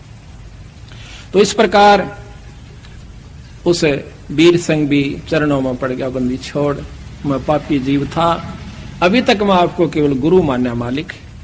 कहने लगे बंदी छोड़, तने गुरु भी ना मान्या था भी राय, गुरु मान ले तो ये आपके मन में बात भी नहीं आ सके थी। गुरु और परमात्मा में कोई अंतर नहीं होता, जब तक दो समझ कर चाल है। कबीर साहब कहते हैं वो कुत्ते की जुनी में जागा। फिर उसके मोक्ष में कोई संशय नहीं है पुण्यात्माओं। ये है राज इस भक्ति का, ये है पुण्यात्माओं असली वो तत्व ज्ञान जिसके विषय में गुरुजी कहते हैं कि इसका तुम्हें सार निकालना पड़ेगा, तुम्हें इसका निष्कर्ष निकालना पड़ेगा। बच्चों तुम्हें खुद निकालना पड़ेगा, चाहे इस जन्म में मेहनत करके निकाल लो, चाहे इस जन्म में सच्ची साध संगति करके निकाल लो, चाहे इस जन्म में इस ज्ञान को आधार बना के गुरुजी के सत्संगों का निष्कर्ष निकाल लो, या चाहे अगले किसी जन्म में निकाल लेना। तरीका यही है, और कोई तरीका इस भक्ति और भगवान को समझने का, सतलोक को जाने का दूसरा कोई रास्ता यहाँ पे नहीं है। तो पुण्यात्मा इसलिए दास निवेदन करता है, इसलिए दास बार बार लाइव संघ का समाधान में कहता है कि गुरुजी के हिसार जेल से बाहर आने तक यदि किसी को इस भक्ति मार्ग पे जीवित रहना है तो उनको वर्तमान में सतगुरुदेव जी ने जिन जिन आत्माओं को साध संगति के लिए निमित्त बनाया है, जिन जिन आत्माओं को वास्तव में सत्सेवक बनाया, आपने उनकी संगति करनी पड़ेगी। ये हम कोई अपनी तरफ से नहीं कह रहे, ये परमात्मा के विधान से। और ये 1 घंटे से ऊपर की ऑडियो जो पता नहीं परमात्मा ने क्या प्रेरणा करके, एक भाई ने व्हाट्सएप पे कमेंट्स किया था, मनोज बिष्ट जी हैं परमेश्वर की आत्मा, उन्होंने ये सवाल पूछा था, दास ने देख लिया तो परमात्मा ने प्रेरणा की, दास ने ऑडियो बनाना शुरू किया। मालिक आगे से आगे शब्द देते गए, प्रेरणा करते गए, दास बोलता गया। क्योंकि पुण्यात्माओं मुझे अच्छी तरीके से पता है कि मेरा नाम पवन दास है और मेरी औकात 2 कौड़ी की भी नहीं है। परमात्मा कहते हैं अल्लाह मेहरबान तो गधा पहलवान। ये पवन दास नाम का गधा तब तक पहलवान है भक्ति मार्ग में जब तक मेरा अल्लाह मेरा गुरु मेहरबान है, कुछ नहीं है इसके अलावा। इस दास को तो थोड़ा 200-400 मीटर पैदल चल लेता है तो मेरे तो सांसें उफरने लग जाती हैं। पुण्यात्मा मेरी क्या औकात है, क्या औकात जीव की हो सकती है, चाहे कोई कितना बड़ा कोई महाबली क्यों ना हो। यहाँ पे आप और हम तो हैं ही क्या उनके आगे। इसलिए पुण्यात्माओं साध संगति से जुड़े रहो, परमेश्वर के ज्ञान को आधार बना के चलते रहो। इस भक्ति मार्ग में गुरु जी के परिवार का, गुरु जी के रिश्तेदारों का, यानी जो वंशवाद है, जो परिवारवाद है, उसका जड़ से समाप्ति होनी है। ये सबसे बड़े दुश्मन होते हैं परमात्मा के, सबसे बड़े दुश्मन। ये ज़्यादातर संगत को लेके डूबते हैं। परमात्मा ने इनका सत्यानाश करना, ज्ञान आधार से, मारना नहीं है। परमात्मा ने मरेंगे तो अपने कर्मों से मरेंगे, क्योंकि खुद परमेश्वर की वाणी है कि राम किसी को मारे नहीं, मारे तो हत्यारा राम। अरे अपने आप ही मर जाएंगे कर कर खोटे काम। तो ये जो खोटे काम ये खुद कर रहे हैं, जो संगत से करवा रहे हैं ना, इनके कर्म इनको ले डूबेंगे। तो हमने केवल परमेश्वर को अजन्मा स्वयंभू सतगुरु, अब देखो हम गुरु जी को सतगुरु सतगुरु कहते हैं, बंदी छोड़ सतगुरु रामपाल जी महाराज जी की जय। लेकिन ये कभी विचार नहीं किया कि बंदी छोड़ शब्द केवल बंदी छोड़ के लगता है, या तो कबीर परमेश्वर के बंदी छोड़ लगाया, या लोगों ने गरीबदास जी के बंदी छोड़ लगाया, या फिर आज संत रामपाल जी महाराज जी के बंदी छोड़ लग रहा है। तीसरे किसी महापुरुष के आज तक बंदी छोड़ शब्द नहीं लगा। हम भक्ति बोध से आरती करते हैं, 3 समय की छोटी पुस्तक में देख लेना, हमारी 11-12 गुरु प्रणाली है। उन 11-12 गुरुओं में केवल 3 के आगे बंदी छोड़ नाम दिखाई देगा आपको। एक तो खुद कबीर साहिब जी के, एक गरीबदास जी के, और तीसरा आज और हम बोलते हैं बंदी छोड़ सतगुरु रामपाल जी महाराज। तो बंदी छोड़ तो भाई परमात्मा की लगता है।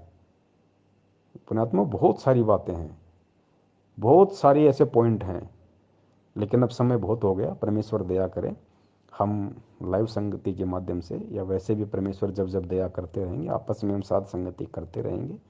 और बस भक्ति का आधार विश्वास है और कुछ नहीं पुण्यात्मा, सिर्फ भक्ति का आधार विश्वास। मैं तो यहाँ तक कहता हूँ, अगर कभी कोई ऐसी नौबत आ जाए, क्योंकि देखो परीक्षा लेगा परमात्मा।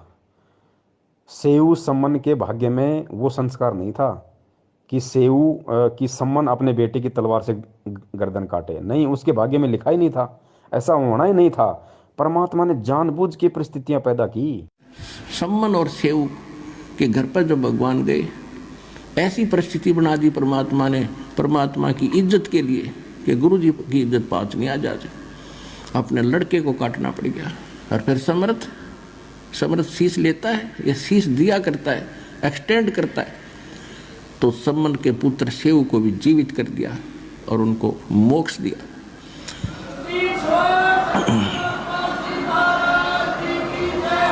तो इसको कहते हैं नुक्ते ऊपर रिझ जाएगा रे, करोड़ कर्म जल जाए तुम्हारे। फिर हमारी एक गलती है जो सम्मन ने कर दी। उसने क्या गलती की? उसके मन में एक बात बैठ गई कि हे परमात्मा, मैं धनी होता तो सतगुरु की सेवा के लिए मुझे अपना बालक काटना नहीं पड़ता। अब लड़के की गर्दन काटना ये छोटी बात नहीं। और काट दी, फिर उसके बाद उसके दिल में ऐसी ठेस लगी कि ये मैंने क्यों करना पड़ा, कि मेरे पास धन नहीं था। अब वो धन न मांगता रहा, परमात्मा ने उससे जीवन में 1 नंबर का सेठ बना दिया। लेकिन सेऊ और उसकी मां ने की, उनको ज्ञान गजब का समझ में आ गया था, वो तो पार हो गए। ये भी सम्मन रह गया, माया माया करता, मृत्यु होगी। अगले जन्म में ये 9 शेरवान नाम के एक शहर में 9 शेर खान नाम का राजा बना, बादशाह बन गया, क्योंकि इतना दान सेक्रीफाइस कर रखा था। तो घना धन मालिक ने दिया, इसने डिट के फिर भी दान किया था, उस दान के प्रतिफल में यो बादशाह बन गया। जानबूझ के, क्योंकि परमात्मा एक तीर से अन्य को शिकार करते हैं। पहला तो परमात्मा ने आज पूरे विश्व के सामने, और स्पेशली आज आप और हमारे को भक्ति और भगवान पे विश्वास दिलाने के लिए, एक भगत की महिमा बताने के लिए कि भगवान के लिए क्या कर गुजरने की एक हिम्मत होनी चाहिए भगत के अंदर। अगर जिसको मोक्ष चाहिए उसको, जो सम्मन ने किया, 1 सेकंड भी विचार नहीं किया, अपने इकलौते पुत्र की गर्दन काट दी। पुण्यात्मा, आज हम नाखून काटते 5 बार सोचते हैं। तो परमात्मा ने आज के लिए उदाहरण बनाना था। दूसरा जो कमाल था, उसके मन में वहम हो गया था कि मेरे से बढ़ के गुरु जी की कोई सेवा नहीं कर सकता। परमात्मा ने उसका शरीर का पसीना निकाला, उसको बताया कि देख बेटा, भगत तो तूने भी देखे नहीं। और तीसरा, अपनी उन आत्माओं के परमात्मा ने वो पुण्य क्रम बनाने थे। वो परमात्मा ने ऐसा सिस्टम बनाया, ऐसा नुक्ता बनाया, ऐसी परिस्थितियां पैदा कर दी, और अपनी पावर से पुण्यात्मा को सम्मन की औकात नहीं थी, अपने बच्चे की गर्दन काटते। लेकिन परमात्मा ने हिम्मत दी उसको, परमात्मा ने प्रेरणा की, परमेश्वर ने हाथ चलाए उसके। और कहते हैं परमेश्वर ने वो नुक्ता बनाया वहां पे, और उस नुक्ते पे फिर खुद ही प्रसन्न हो गया, खुद ने सारा काम किया और खुद ही फिर प्रसन्न हो गया कि हो मेरे बेटे ने देख मेरे लिए, कि मेरे गुरुजी भूखे ना चले जाएं। मेरे गुरुजी अगर नाराज हो गए तो पूरे शहर का सत्यानाश हो जाएगा। पूरे शहर को बचाने के लिए, अपने गुरुदेव की इज्जत के लिए, कि अगर कल इस सेठ ने अगर राजा के सामने बता दिया कि इनका गुरुजी आया था, इनका गुरुजी चोरी करना सिखाता है, गुरुजी की बदनामी हो जाएगी। अपने गुरुजी की बदनामी के डर से, गुरुजी बदनाम ना हो इसके लिए अपने बेटे की गर्दन काट दी। आज उसी गुरु को जानबूझ के राजनीतियां कर करके बदनाम किया जा रहा है। सोचो हम कहाँ हैं पुण्यात्माओं। गुरुजी को गंदी राजनीति में ढकेल दिया, गुरुजी का नाम ले लेके वोट डलवाए जा रहे हैं। सोचो सेव और सम्मन की तुलना में आज का भगत समाज कहाँ है। तो ये ज्ञान योग और सद्बुद्धि परमेश्वर ने सत्सेवकों की खोल रखी है, जो आज दूध दूध और पानी को छान रहे हैं, नीर खीर का निबेरा कर रहे हैं। तो पुण्यात्माओं, ठीक इसी प्रकार परमेश्वर ने वो लीलाएं की सारी आप और हमारे को समझाने के लिए, इस भक्ति पे हमारे अंदर इतना विश्वास पैदा करने के लिए कि पुण्यात्माओं, अगर विश्वास नहीं है तो भक्ति नहीं है। अरे आज तो हम दिन रात सत्संग सुनते हैं, मोबाइल 24 घंटे हमारे हाथ में रहते हैं, टीवी चैनल हैं। सोचो सम्मन कहाँ सत्संग सुनता था। कभी साल 2 साल 4 साल में मौका मिला, कभी गुरुजी के चला जाता है, गुरुजी आ जाते तो नहीं। उस समय कहाँ मोबाइल था, कहाँ वो अपनी चूड़ी बनाते बनाते सत्संग सुनता था भाई। और बिना सत्संग सुने ज्ञान आधार हो नहीं सकता। तो पुण्यात्माओं, आज हम उन आत्माओं के सामने कहाँ टिकते हैं। आज तो हमने कुर्बान हो जाना चाहिए गुरु जी के ऊपर, मर मिटना चाहिए हमारे हमारे परमपिता परमेश्वर सतगुरु रामपाल जी महाराज जी के ऊपर कि परमात्मा आपने कैसे दया बख्शी। आज हम अगर एक दिन गुरु जी के सत्संग ना सुने तो आत्मा खाली खाली हो जाती है। और सोचो उस समय तो 4-4 साल सत्संग नहीं सुनते थे गुरु जी के, फिर भी इतनी उनमें उनमें हिम्मत, दृढ़ता। तो पुण्यात्माओं, आज फिर हम क्यों पीछे हट रहे हैं। और आज भी यदि हम इस मौके को चूक गए तो इसलिए गुरु जी कहते हैं कि दोबारा ये दाव नहीं लगेगा, फिर नहीं लगेगा ये दाव दोबारा। तो पुण्यात्माओं, बहुत सारी बातें हैं। परमेश्वर दया करें, हम ऐसे ही एक दूसरे भाई बहन आपस में जुड़े रहें। और हमारे जितने भी भगत भाई बहन जो सतलोक आश्रम मैनेजमेंट हरियाणा के पीछे बेचारे भोलेपन में लगे हुए हैं, पुण्यात्मा हमारा, आप ये सोच लो कि हमारे वो भगत भाई बहन जो 70% हैं जो मैनेजमेंट के पीछे, आप ये मत समझ लो कि उनको कसाई ने बाड़े में कैद कर रखा है। ये सतलोक आश्रम मैनेजमेंट हरियाणा काल रूपी कसाई है साक्षात, और इसने उन भक्तों को बाड़े में कैद रखा है। अब हमारी जिम्मेदारी क्या है। अब हमने उन भक्तों को वहाँ से मुक्त करवाना है गुरु जी के आशीर्वाद से। और मुक्ति का साधन एक ही है उनका कि हम उन तक ये संदेश से पहुँचाते रहें। ये ऑडियो वीडियो मैसेज लाइव के वीडियो हम उनको ना चाहते हुए भी शेयर करते रहें, चाहे वो हमें गालियाँ दें, चाहे हमें डराएं, चाहे धमकाएं। पुण्यात्माओं, गुरु जी कहते हैं ना, अगर किसी को बुखार है तो बच्चा तो दवाई लेने से मना करता ही है, वो तो रोता भी है, माँ बाप का नाक पकड़ लेता है, कान पकड़ लेता है, थप्पड़ भी मार देता है एक आधा। लेकिन क्या माँ बाप उसको दवाई नहीं पिलाते? पिलानी पड़ेगी, उनको पता है कि ये नादान है। तो इसी प्रकार हमने हमारे भगत भाई बहनों तक, चाहे व्हाट्सएप के ग्रुप हो, चाहे फेसबुक के ग्रुप हो, चाहे सोशल मीडिया का कोई भी प्लेटफॉर्म हो, हमने हर संभव कोशिश करके अपने उन भाइयों तक हमने संदेश से पहुंचाने हैं। चाहे वो हमें अच्छा कहें, चाहे हमें वो बुरा कहें, हमें परमेश्वर के प्रति अपना एक शिष्य धर्म निभाते हुए हमने ये कर्म करना है। बाकी खेल सारा परमात्मा का। तो सत्साई पुण्यात्माओं, बंदी छोड़ सतगुरु रामपाल जी महाराज की जय। तो यहाँ महाराज गरीबदास जी कहते हैं कि भाई इतनी बात समझ के भी जय तेरा पल्ला नहीं पड़ती, फिर तब तेरी मर्जी। गरीब सतगुर मिले तो क्या करे, अंदर बाद विवादे, सिर जम डंडा खात हैं, चाहे करोड़ मिलो भावे साध। के सतगुरु गुरु मिल भी जावे और या बात फिर भी पल्ला नहीं पड़े तो के करे बेचारा। गुरु वो कह सका है भाई, रो सका है, बता सका आपको, बाकी इस पर अमल करना तो आपके भाग की बात सर।